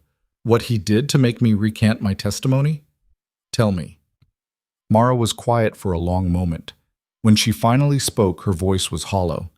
He had pictures of my younger sister. She was 16 at the time. He showed them to me, her walking home from school, at the mall with friends, sleeping in her bedroom. He said accidents happen to young girls all the time, that it would be a shame if something happened to her because I couldn't keep my mouth shut. Leora felt sick. So you recanted. What choice did I have? I dropped the charges, signed an NDA, took their money, and disappeared. I haven't spoken to my family in 3 years because I'm afraid that if Adrian or his father find out I'm in contact with them, they'll use them against me again. Tears streamed down Mara's face. I gave up everything to keep my sister safe, and now you're here asking me to what? Testify again? Put her in danger all over again? No. Leora leaned forward, her voice urgent. I'm asking you to help me build a case so airtight that Marcus Wolf can't threaten anyone ever again. We're going to expose them publicly, in front of the entire city. Once that happens, they'll be too busy trying to save themselves to hurt anyone else. That's insane. They'll destroy you. They've already destroyed me. But I'm still here, and I'm still fighting. And I know there are others, women Adrian hurt, women his father silenced. If we stand together, there is no we. Mara stood abruptly, pacing. I'm sorry for what happened to you, truly. But I can't help you. I won't risk my sister's safety for revenge. This isn't about revenge. It's about making sure there's no next victim. No more Cassidy Morrisons or women who disappear. No more girls threatened into silence. At Cassidy's name, Mara froze. You know about Cassidy? I know Adrian dated her before you. I know she disappeared after their relationship ended. And I know her trust fund was liquidated and the money ended up in Marcus Wolf's accounts. Mara sank back onto the couch, her face ashen. Cassidy was my friend. We met in a support group after we'd both left Adrian. She was the one who convinced me to press charges, who said we could stop him together, and then she... Mara's voice broke. They killed her, didn't they? We don't have proof, but yes, we think so. I can't. Mara shook her head violently. I can't go through this again. I'm sorry, but I can't. Leora reached into her bag and pulled out a card with Marco's contact information. I understand, but if you change your mind, if you decide you want to help, call this number. We're planning something for the Justice Gala in 2 weeks. It's going to be public, undeniable, and final. If you want to be part of ending this, the door is open. She stood to leave, then paused. Mara, I need you to know something. What Adrian did to you, what his father did. None of that was your fault. You survived. You protected your sister. That took courage most people don't have. Courage? Mara's laugh was bitter. I ran away and hid. You stayed alive. Sometimes that's the bravest thing you can do. Leora left the card on the table and walked to the door. She was reaching for the handle when Mara spoke again. The gala. What are you planning? Leora turned back. To tell the truth, all of it. In front of everyone who matters, with evidence they can't refute and testimony they can't silence. They'll tear you apart. Probably. But at least I'll go down fighting instead of hiding. Leora met Mara's eyes. You don't have to decide now. Just think about it. Think about Cassidy and all the others. Think about the next girl Adrian targets. She left then, walking back through the quiet Portland streets to her safe house. Her phone buzzed. A text from Marco asking if she'd made contact. She sent back a simple yes, then collapsed onto the couch and let herself feel the weight of what she'd just done. She'd found Mara Quinn. She'd looked into the eyes of another survivor and seen her own pain reflected back. And now all she could do was wait and hope that sometimes the need for justice was stronger than the fear that kept you silent. Her phone buzzed again. This time it was Dante. How did it go? Leora stared at the message for a long moment, then typed back, "I don't know, but I found her. That's something." "That's everything," came his reply. "You gave her a choice. The rest is up to her." Leora looked down at the lighthouse bracelet on her wrist, running her finger over the charm. Somewhere across the country, in an estate perched on coastal cliffs, was a man who'd opened his gates to a stranger and offered her something she'd thought she'd lost forever: hope. She wasn't going to waste it. Whatever happened next, whether Mara decided to help or not, Leora was seeing this through. For herself. For Cassidy Morrison. For every woman who'd suffered at Adrian Wolf's hands and been silenced by his father's corruption. The war had begun. And this time, Leora wasn't running. 3 days passed with no word from Mara. Leora remained in Portland, following Marco's instructions to stay low and avoid patterns. She changed coffee shops daily, never walked the same route twice, kept her hair tucked under a baseball cap whenever she went out. The precautions felt excessive until she remembered Adrian's resources, his father's connections, the machinery of power that had silenced so many before her. On the 4th morning, her burner phone rang. Unknown number. Leora's heart hammered as she answered. "Hello? It's Mara." The voice was tight, strained. "I need to see you, today. There's a park on Laurelhurst. Do you know it?" "I can find it.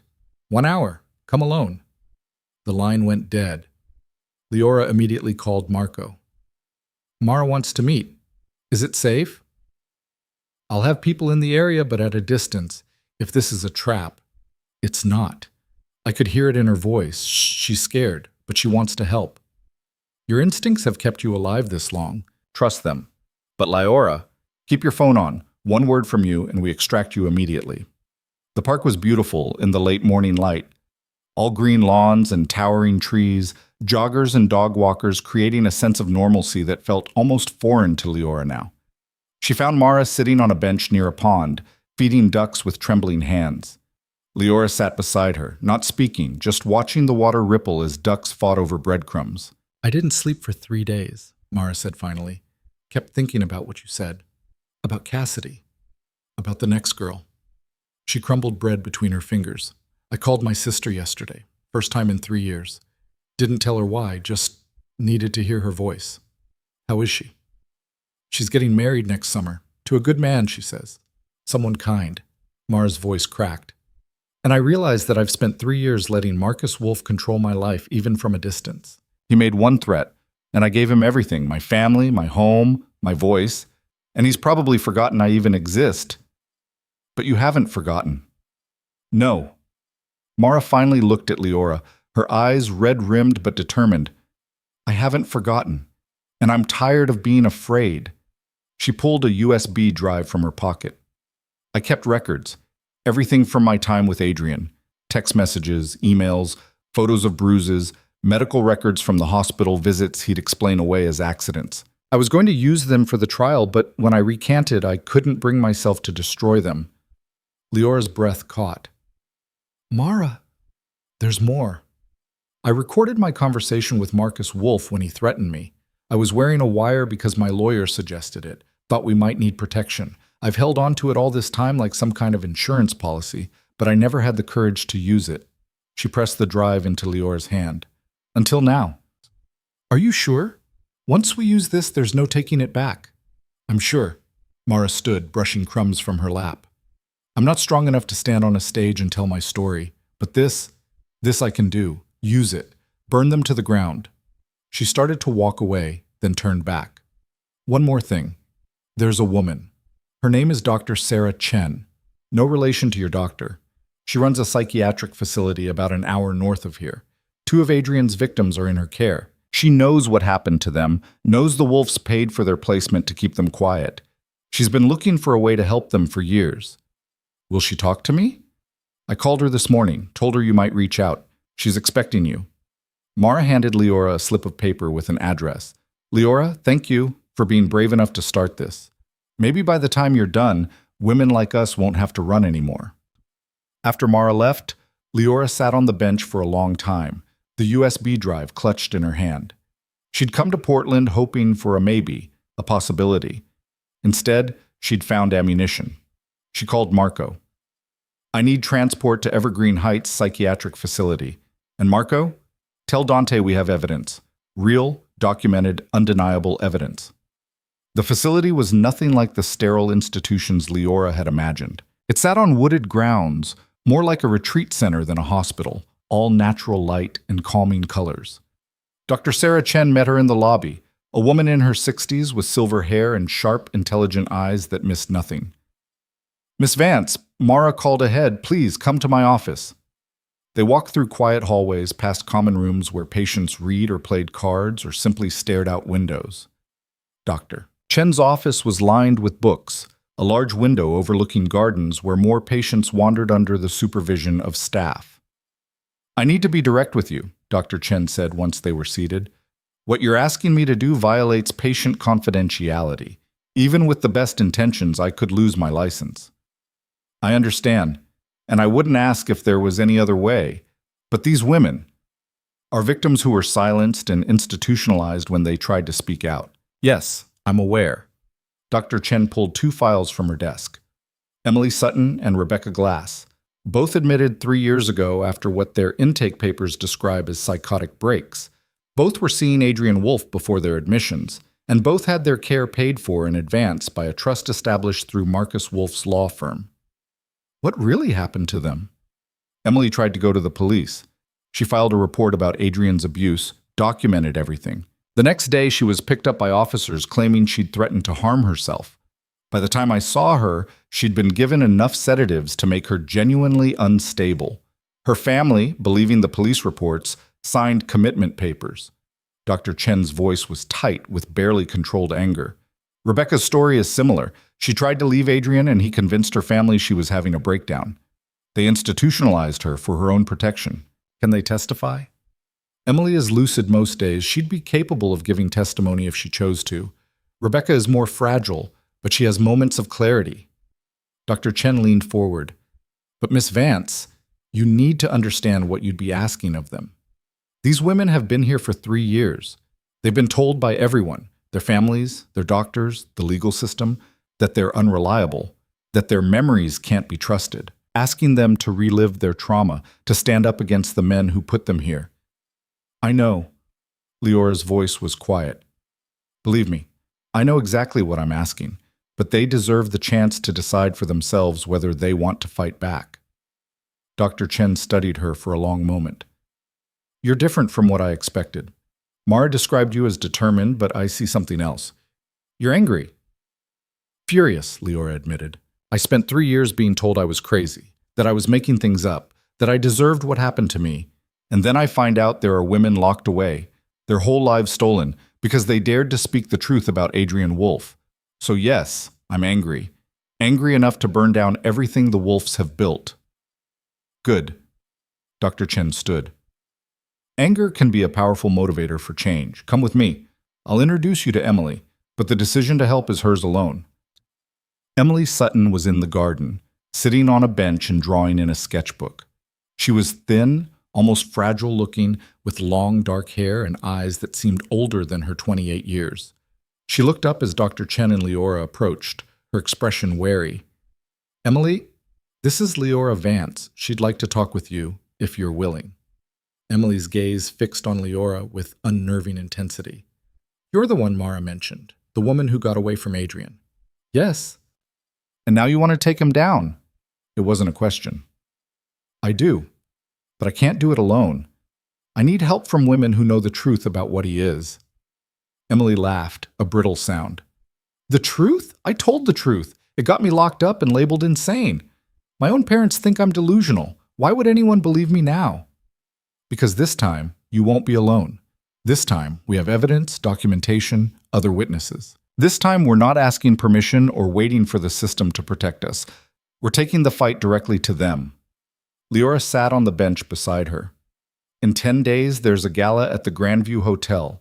Every important person in the city will be there, including Adrian and his father. I'm going to walk in and tell my story in front of all of them, with cameras rolling and reporters watching. They can call me crazy, but they can't stop the story from getting out. That's suicide, Emily said flatly. Marcus Wolfe will destroy you. He'll try, but I'm not giving him the chance to do it quietly. Everything will be public, documented, undeniable. And if you're willing to add your voice to mine, if you're willing to show the world what the Wolves did to you. Leora pulled out her phone, showed Emily the photos Marco had compiled, Cassidy Morrison, Mara Quinn, the others. You could help save the next woman they target.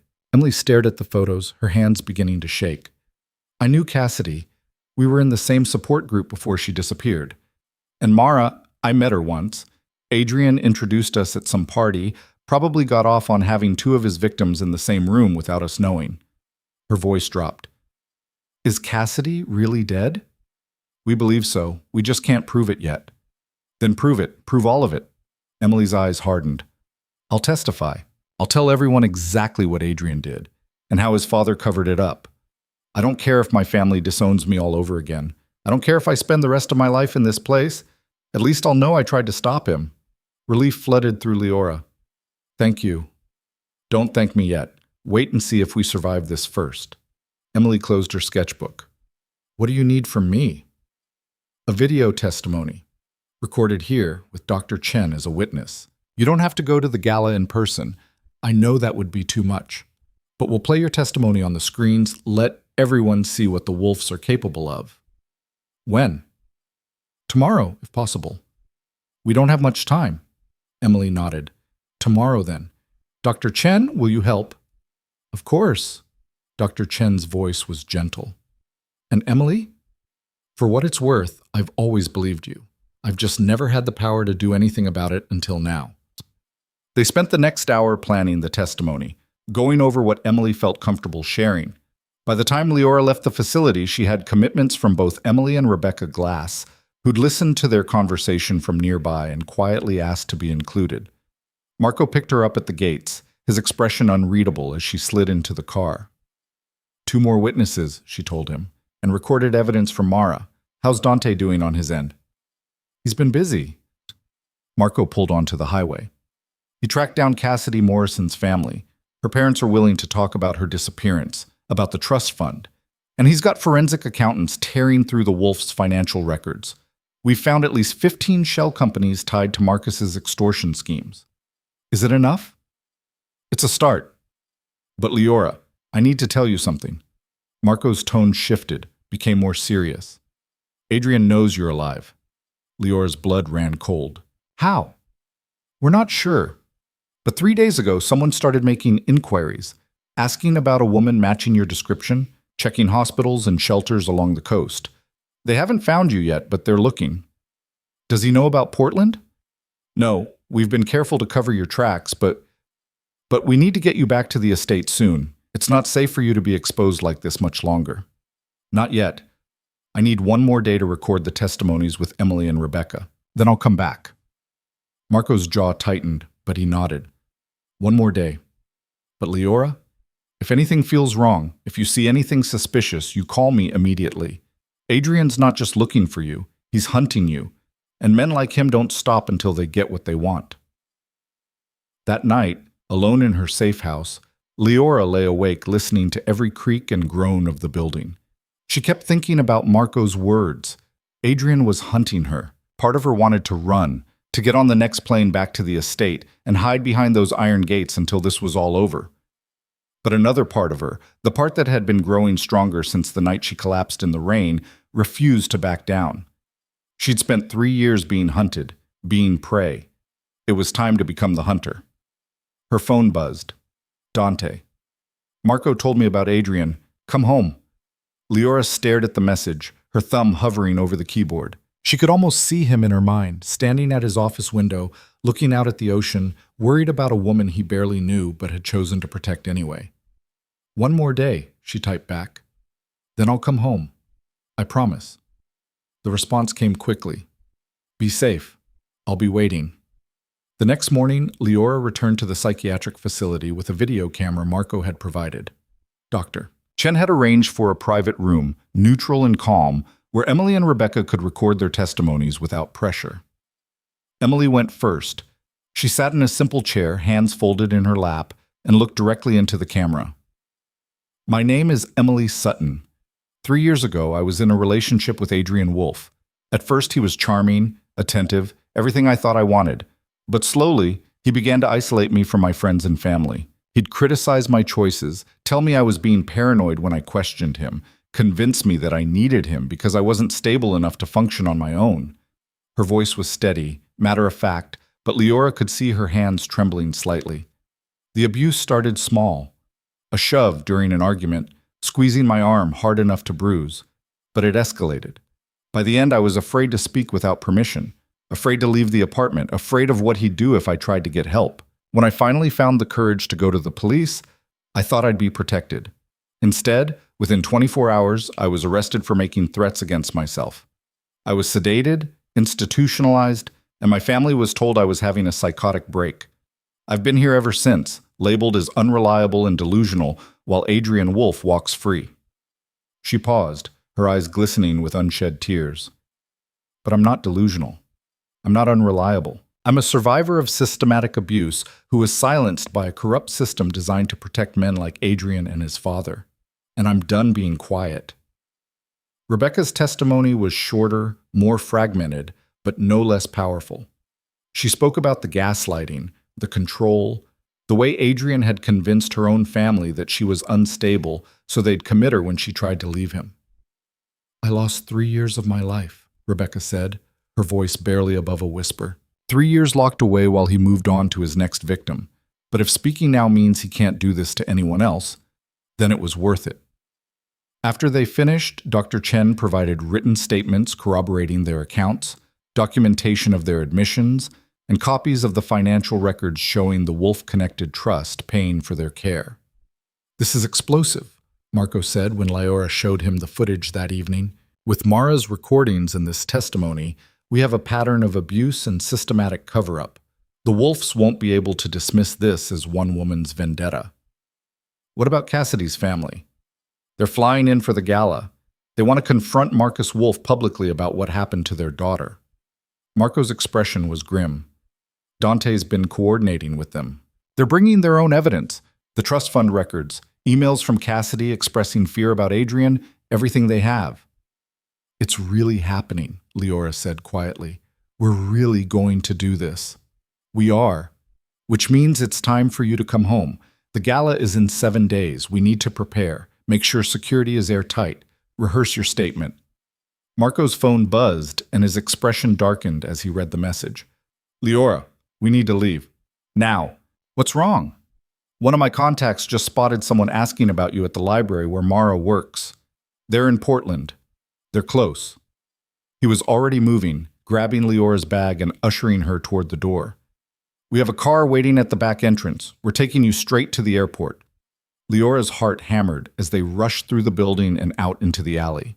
A black sedan waited, engine running. Marco practically shoved her into the back seat and climbed in beside her.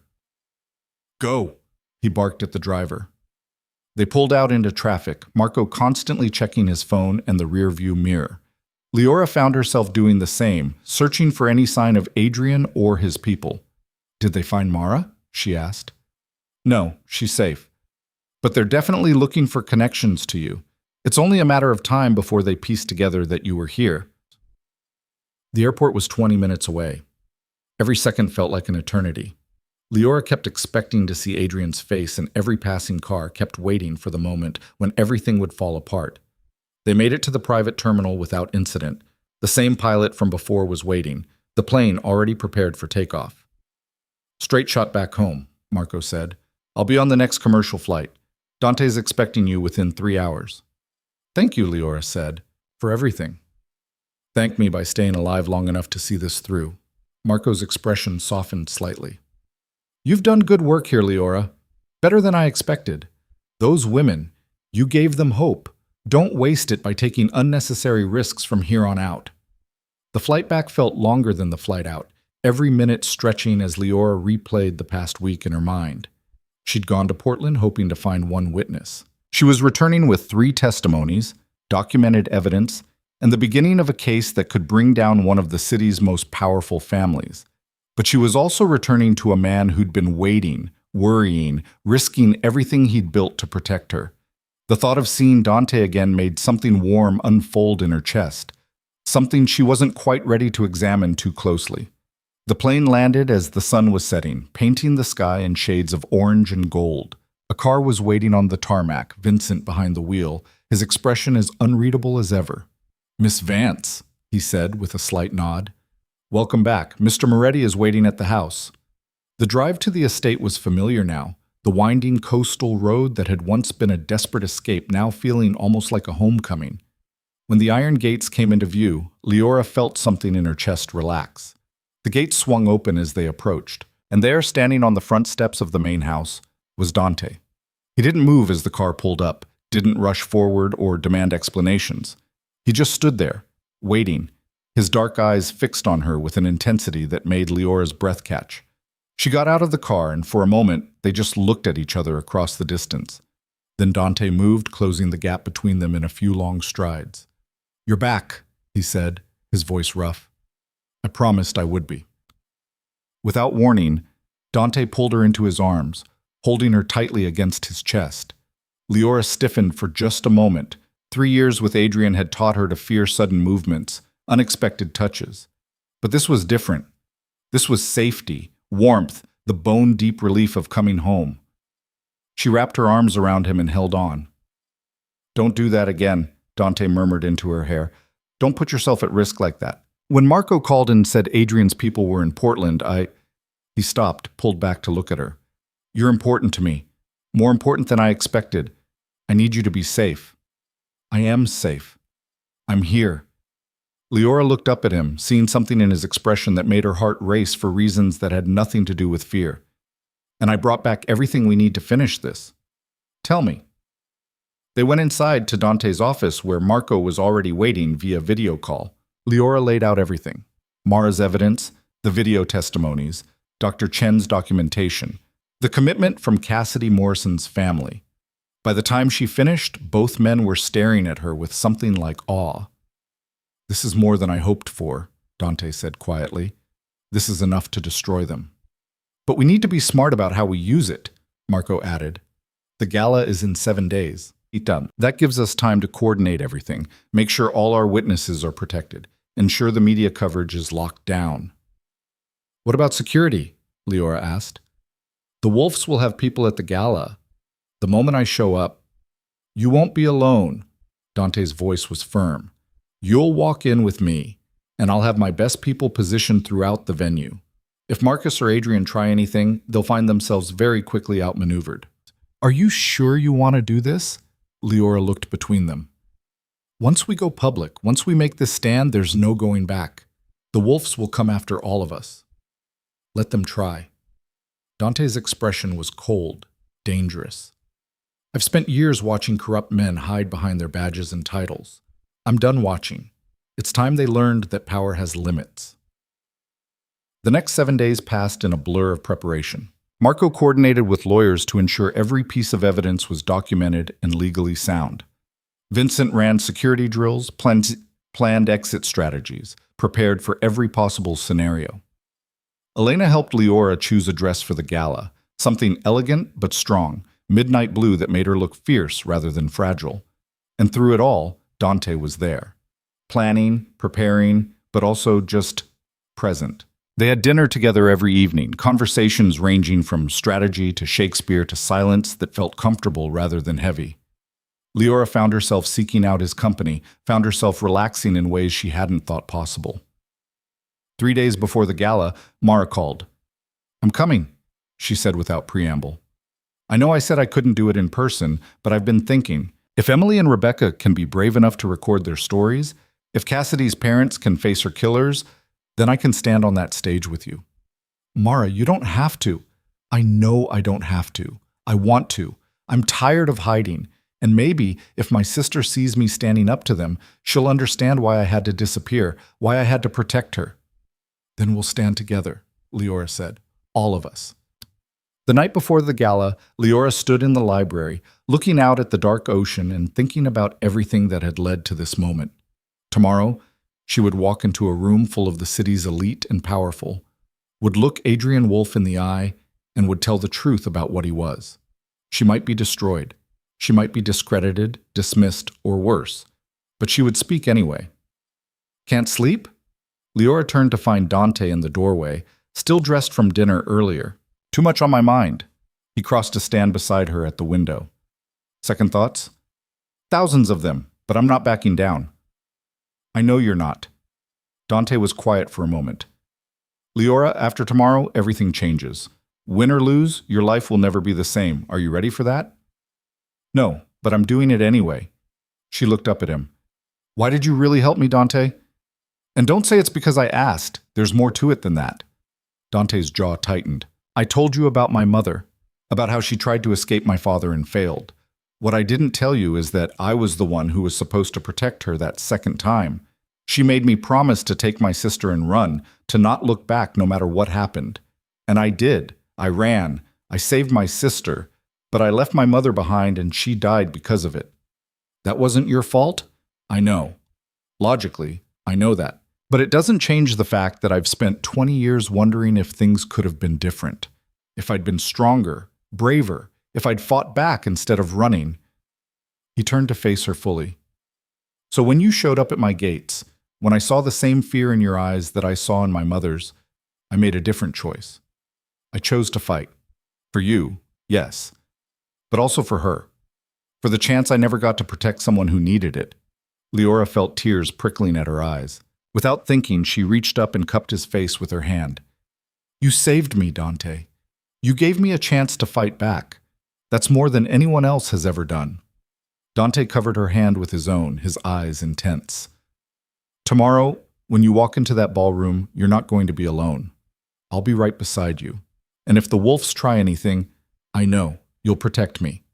Leora smiled slightly. But Dante, I don't need you to protect me anymore. I need you to stand with me. There's a difference.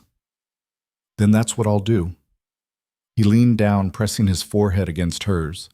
We'll face them together, and we'll watch their empire burn.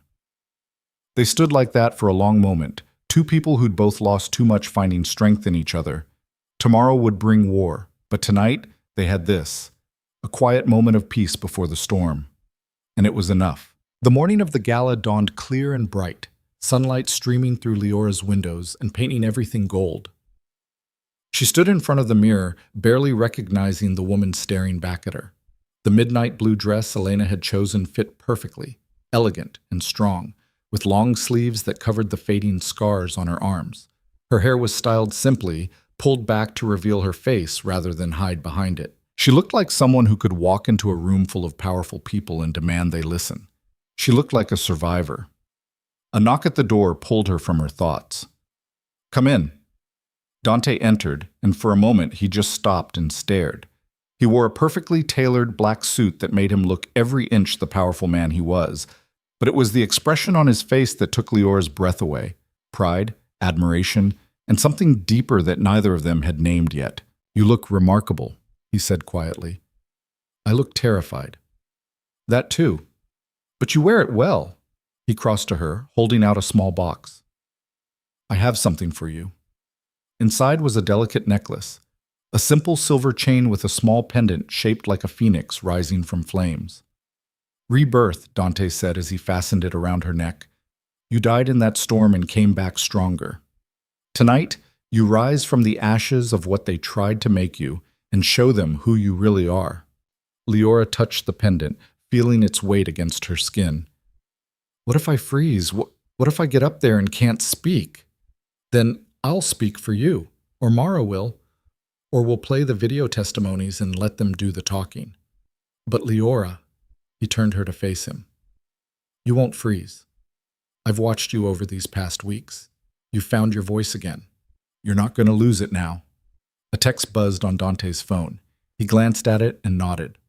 Mara just arrived. She's waiting downstairs with Marco. Are you ready? Leora took one last look at herself in the mirror, at the woman she'd become in the weeks since that desperate run through the storm. As ready as I'll ever be. The ballroom of the Grandview Hotel was everything Leora had imagined, and worse.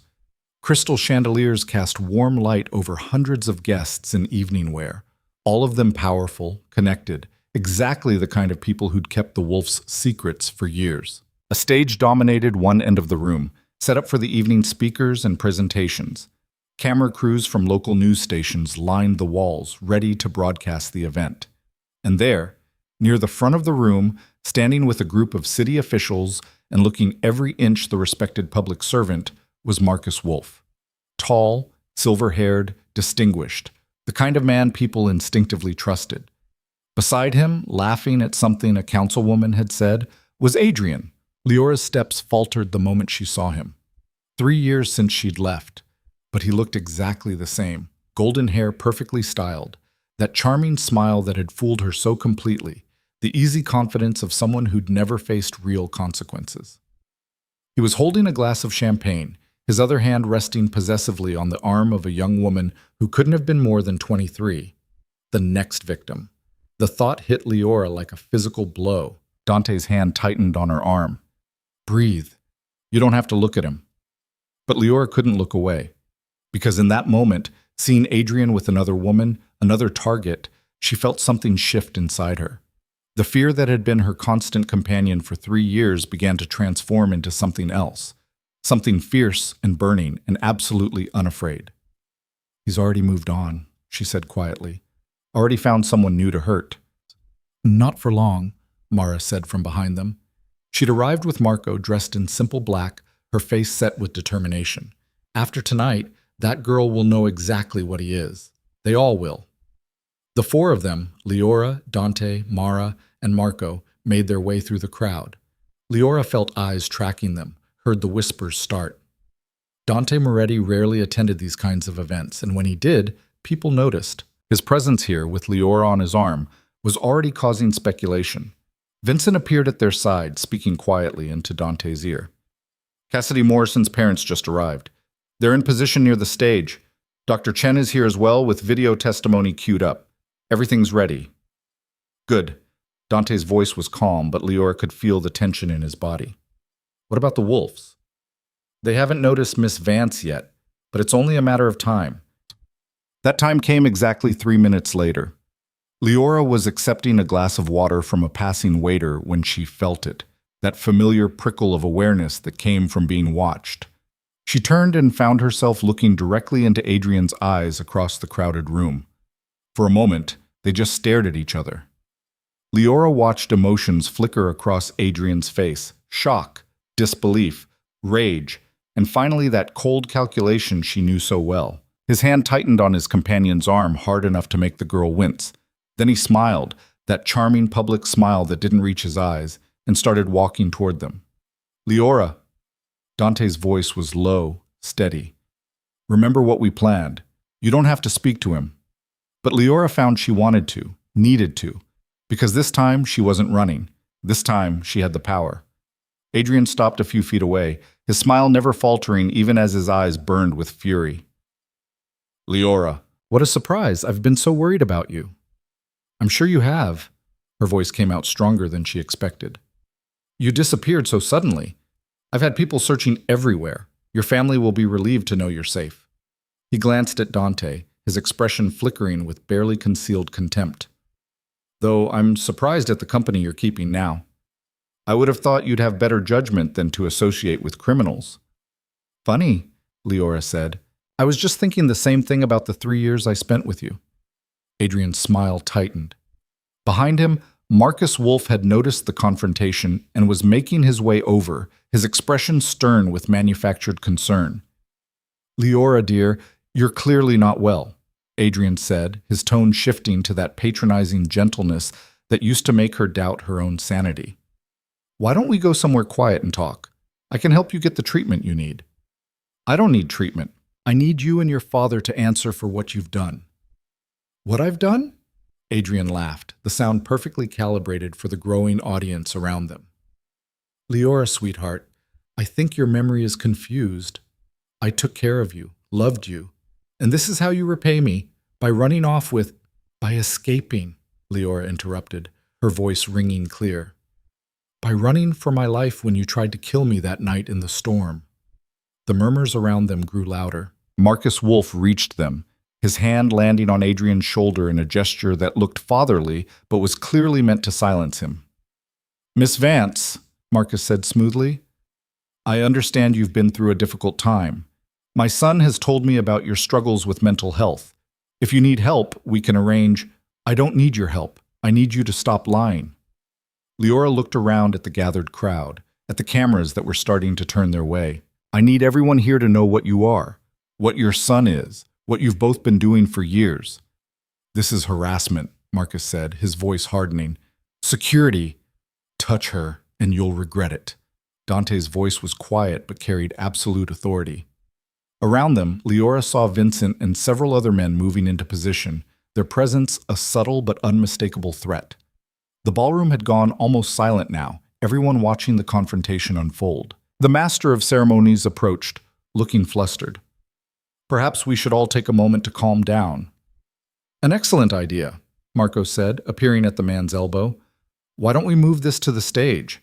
After all, this gala is about victims' rights, and Miss Vance has quite a story to share about being victimized."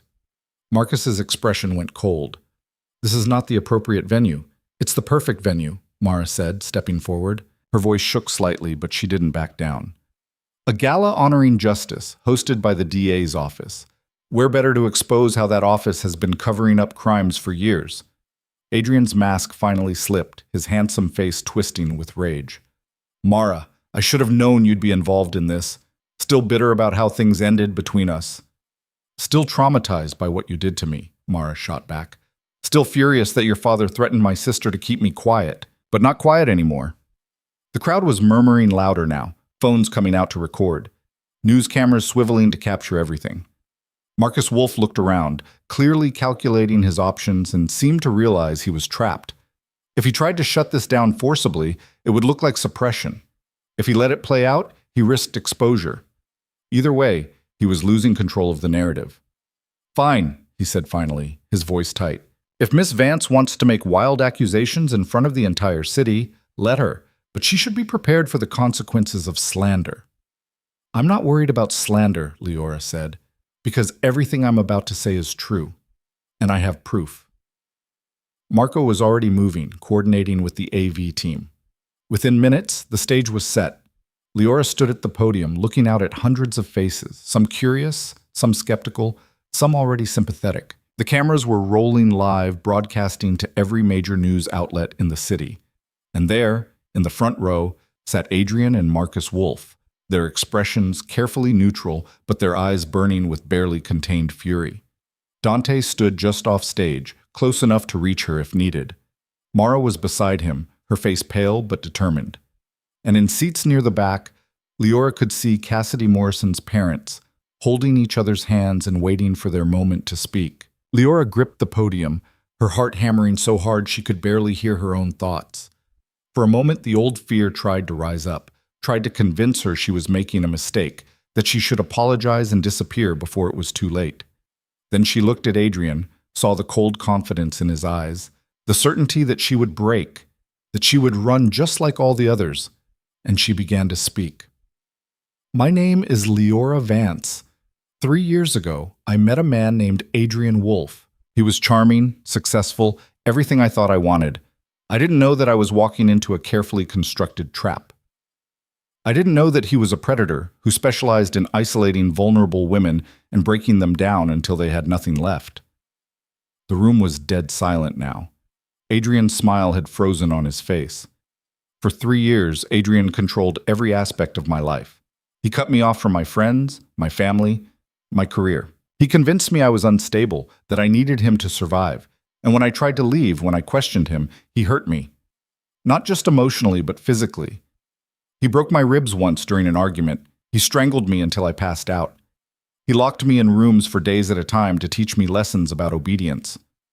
Someone in the audience gasped.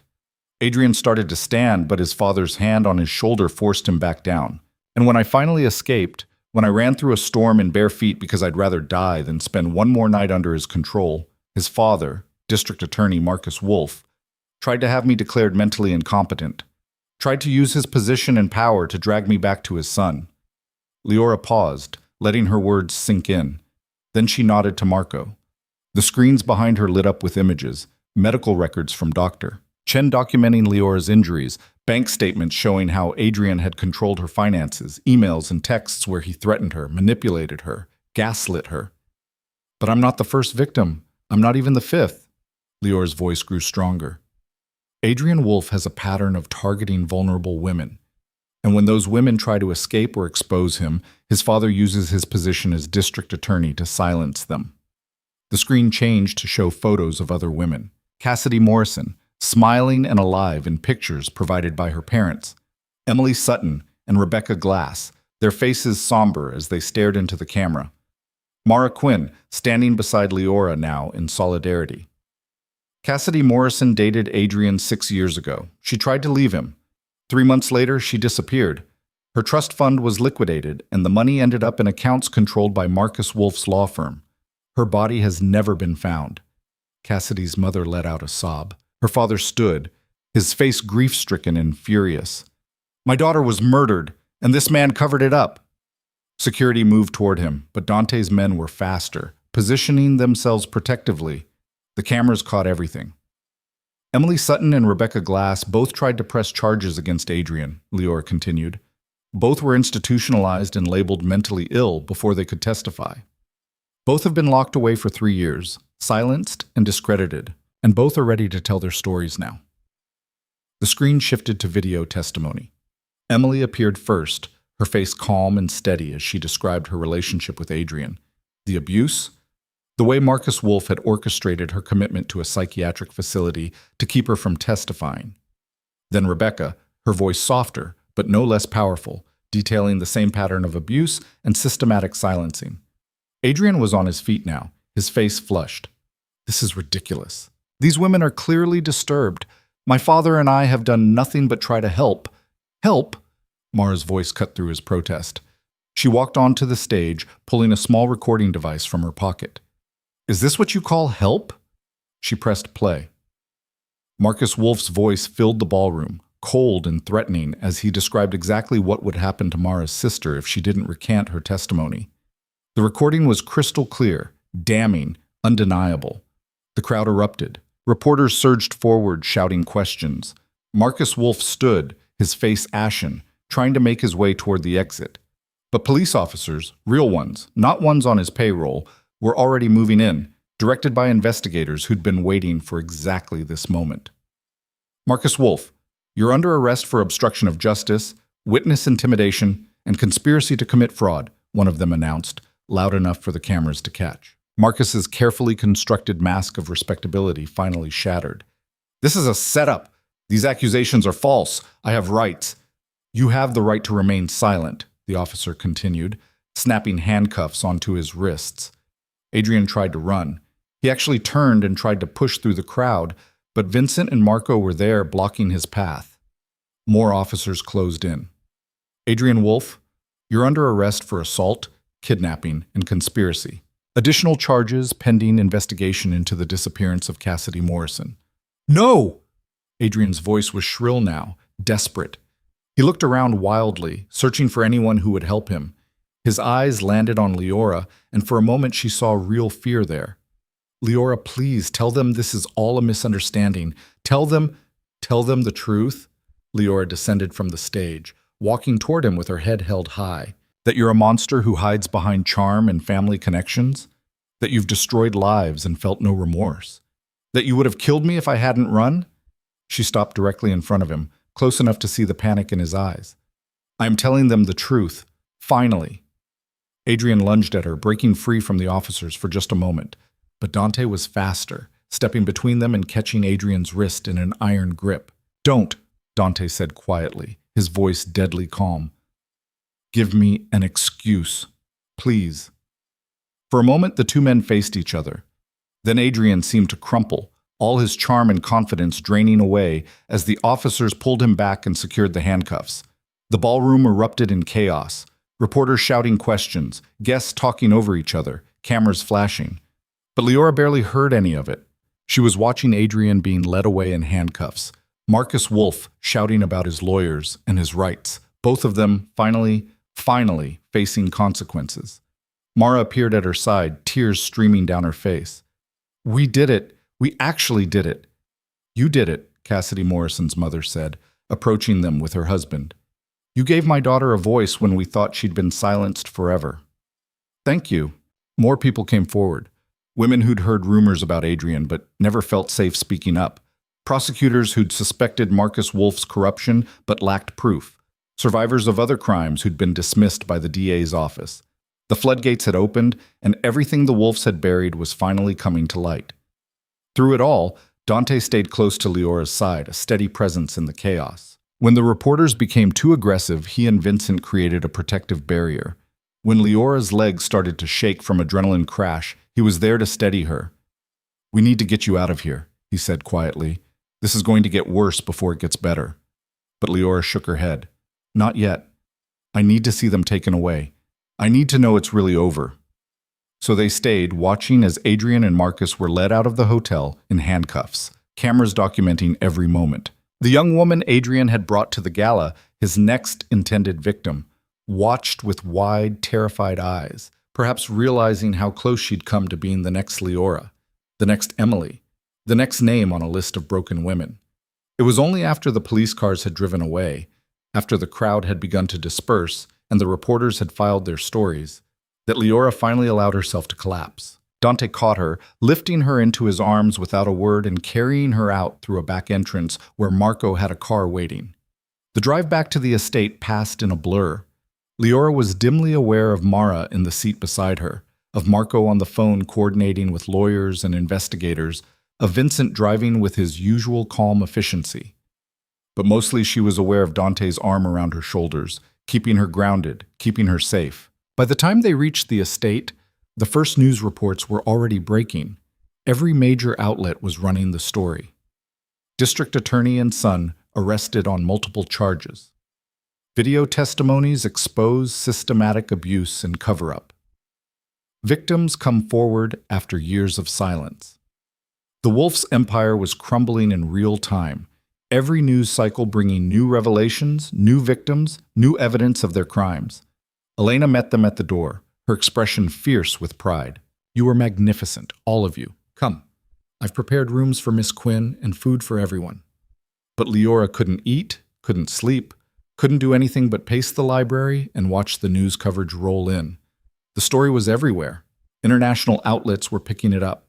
Social media was exploding with support for the victims and outrage at the corruption. And through it all, more women kept coming forward. Women Adrian had dated briefly before moving on. Women who'd worked with Marcus Wolf and witnessed his corruption. Women who'd tried to report crimes only to have their cases buried by the DA's office. The pattern was undeniable, overwhelming, devastating. "They're saying Marcus will be disbarred," Marco reported around midnight. "The state attorney general has already announced an investigation into every case his office has handled in the last 20 years. And Adrian," he paused. "They found evidence at his apartment, photos of women, including ones who were reported missing. The investigation into Cassidy Morrison's death has been reopened as a homicide case." Leora closed her eyes, feeling grief wash over her. Cassidy had been so close to escaping, so close to freedom, and instead, she'd paid the ultimate price for trying to stop a monster. "We got justice for her," Mara said quietly. She'd been sitting silently in the corner processing everything. "It doesn't bring her back, but at least her family knows the truth now. At least Adrian will answer for what he did."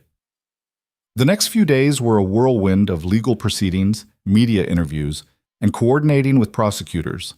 Leora gave her official statement to investigators, every detail she could remember about her 3 years with Adrian.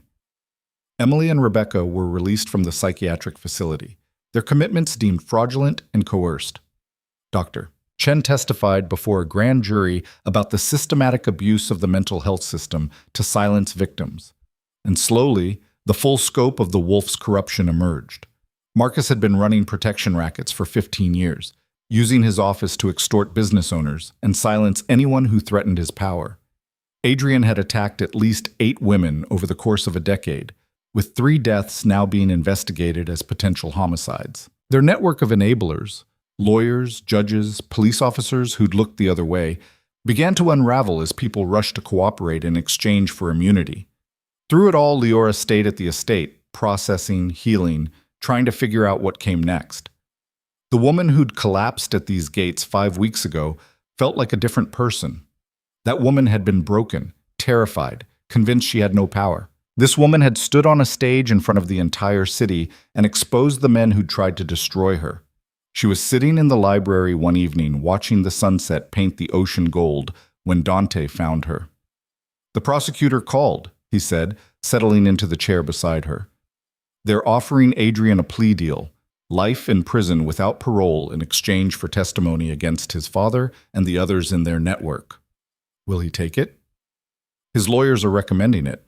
The evidence against him is overwhelming. If he goes to trial, he'll likely face the death penalty for Cassidy's murder." Dante's voice was quiet. "It's over, Leora. Really over. They're never getting out." Leora let that sink in.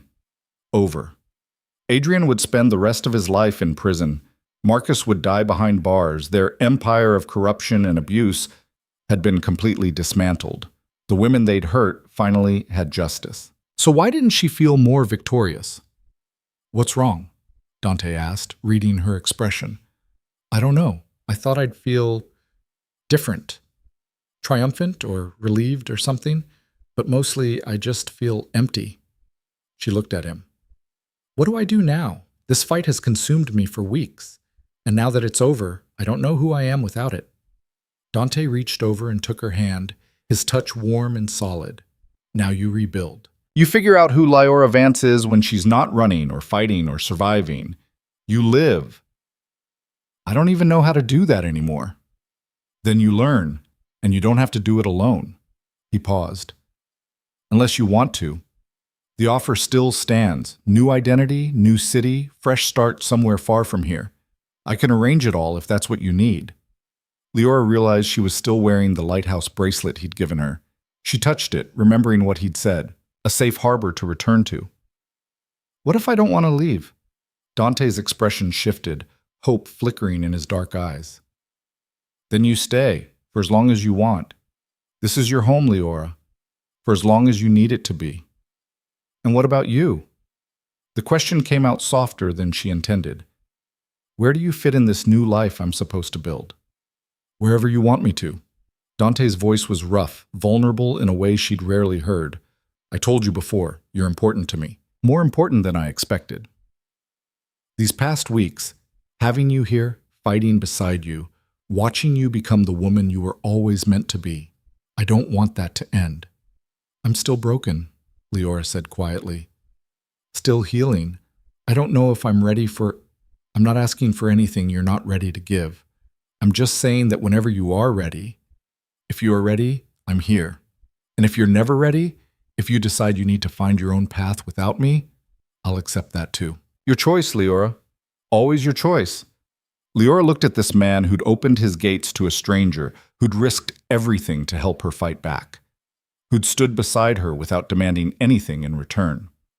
Dante Moretti was a contradiction, feared by the city's underworld, but capable of profound gentleness, powerful enough to destroy empires, but choosing instead to build sanctuaries, and somewhere along the way, she'd fallen for him. "I choose to stay," she said, "not because I need protection or have nowhere else to go, but because this feels like home. Because you feel like home." Dante's breath caught. "Leora, I'm not ready for everything yet," she continued. "I need time to heal, to figure out who I am, but I want to do that here, with you." The smile that spread across Dante's face was genuine, transformative. He pulled her close, wrapping his arms around her, and Leora let herself sink into the embrace. This was different from the desperate clinging of the night she'd arrived. This was choice. This was trust. This was the beginning of something new. 3 months later, Leora stood in front of a modest building in downtown, looking up at the sign that read Haven House in simple letters. The building had been empty for years, but with funding from Dante's legitimate business ventures and donations from people who'd been moved by Leora's story, it had been transformed into a refuge for women escaping abusive situations. Mara stood beside her, holding the ribbon they were about to cut for the grand opening. "Are you ready?" "I think so." Leora looked at the small crowd that had gathered, reporters, supporters, and several women who'd already expressed interest in the program. Emily and Rebecca were there too, both of them working as counselors, using their experiences to help others heal. Dr. Chen had signed on as the medical director, providing psychiatric care and testimony in cases that went to court. And there, standing slightly apart but watching with unmistakable pride, was Dante. Thank you all for coming, Leora said, her voice steady and strong. Haven House exists because too many women don't have a safe place to run to when they need to escape. Too many victims are silenced by systems that should protect them. This place is different. Here, women will find safety, resources, and most importantly, belief. We will believe their stories, we will stand with them, and we will help them rebuild their lives on their own terms. She cut the ribbon and the crowd applauded. The first residents would move in next week. 3 women who'd escaped situations similar to Leora's, all of them ready to start healing. As the crowd dispersed and the tours began, Dante approached. This is incredible, what you've built here. What we've built, Leora corrected. I couldn't have done any of this without you.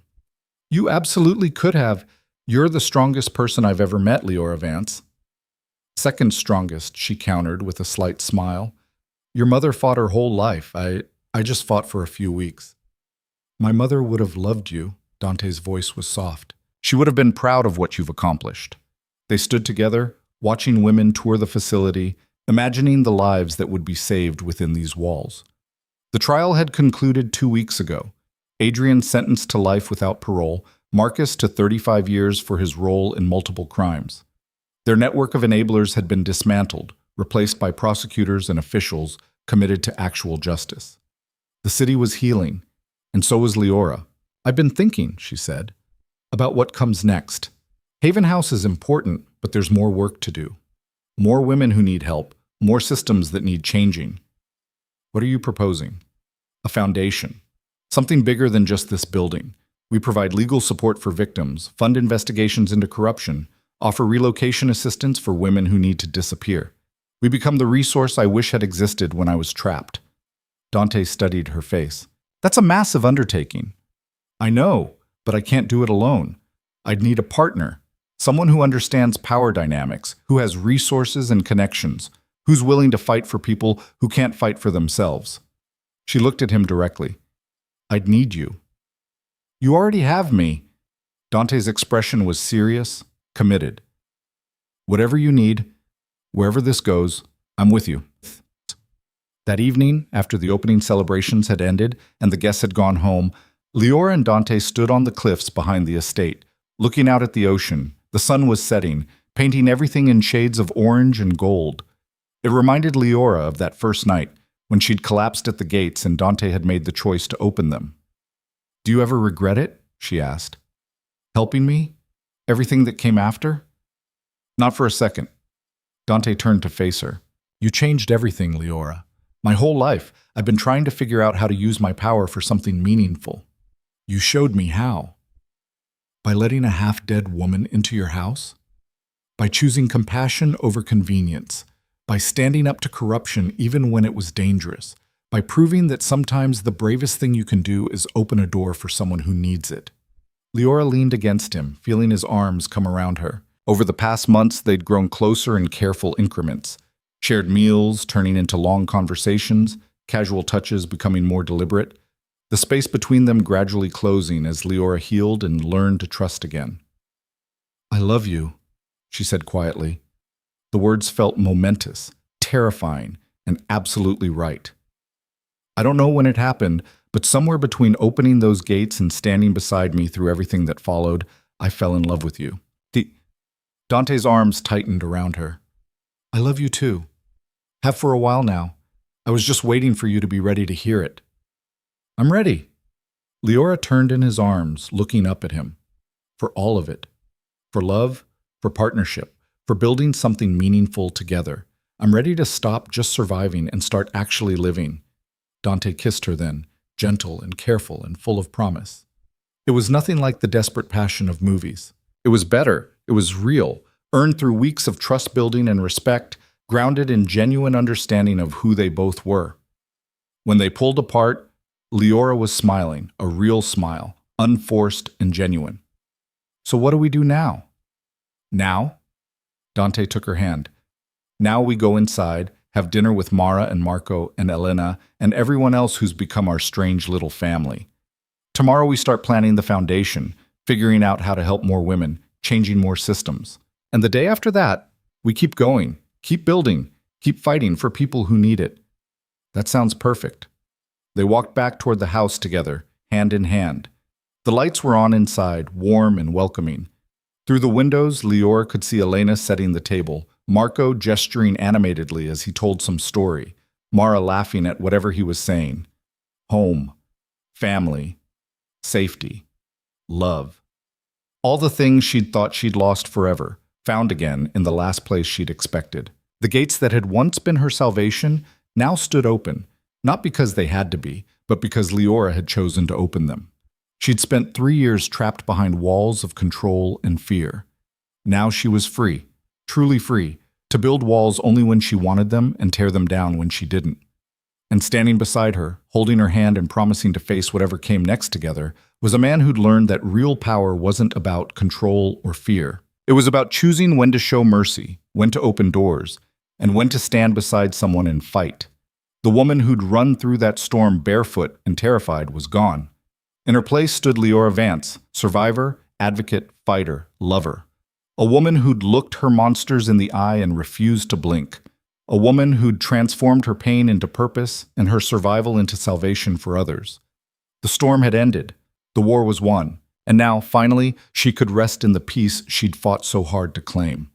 As they reached the door, Dante paused and looked at her. No regrets?